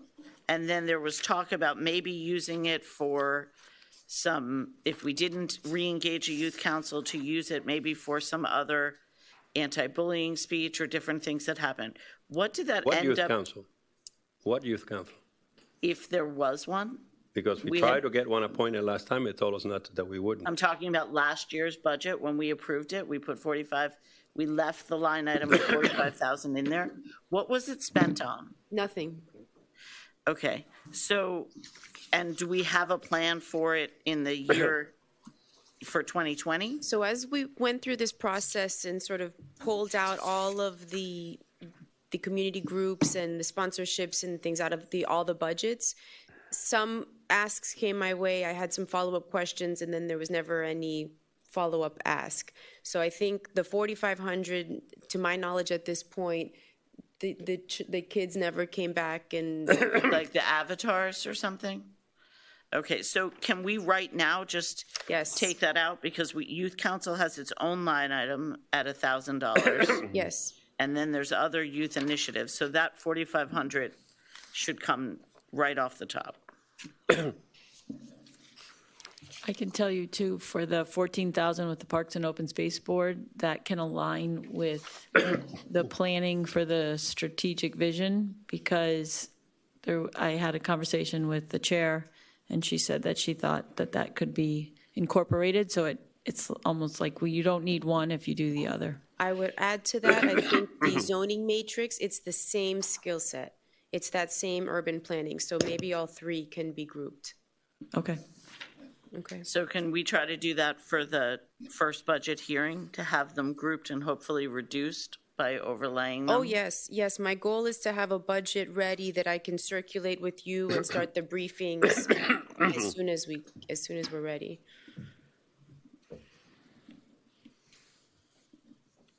I'm going to make one last attempt to understand. As I conclude tonight, you will file on August 1st, as required by law, an increase in our millage? Yes. A trim notice. I will file, based on the majority of the council members' feedback, the rollback rate at 3.1951. Is the Right, so the direction answer I'm is hearing. yes. You will be filing, in essence, you call it trim, you call it fat, what do you want to call it? We're giving public notice that we're at least contemplating going up. Yes. Yes. That we reserve the right. We're reserving the right. That's correct. But for the record, I do not think that anyone up here is interested in increasing unless absolutely necessary. Agreed. Okay. Anything else? Thank you all for coming. It's been interesting. Have a great night.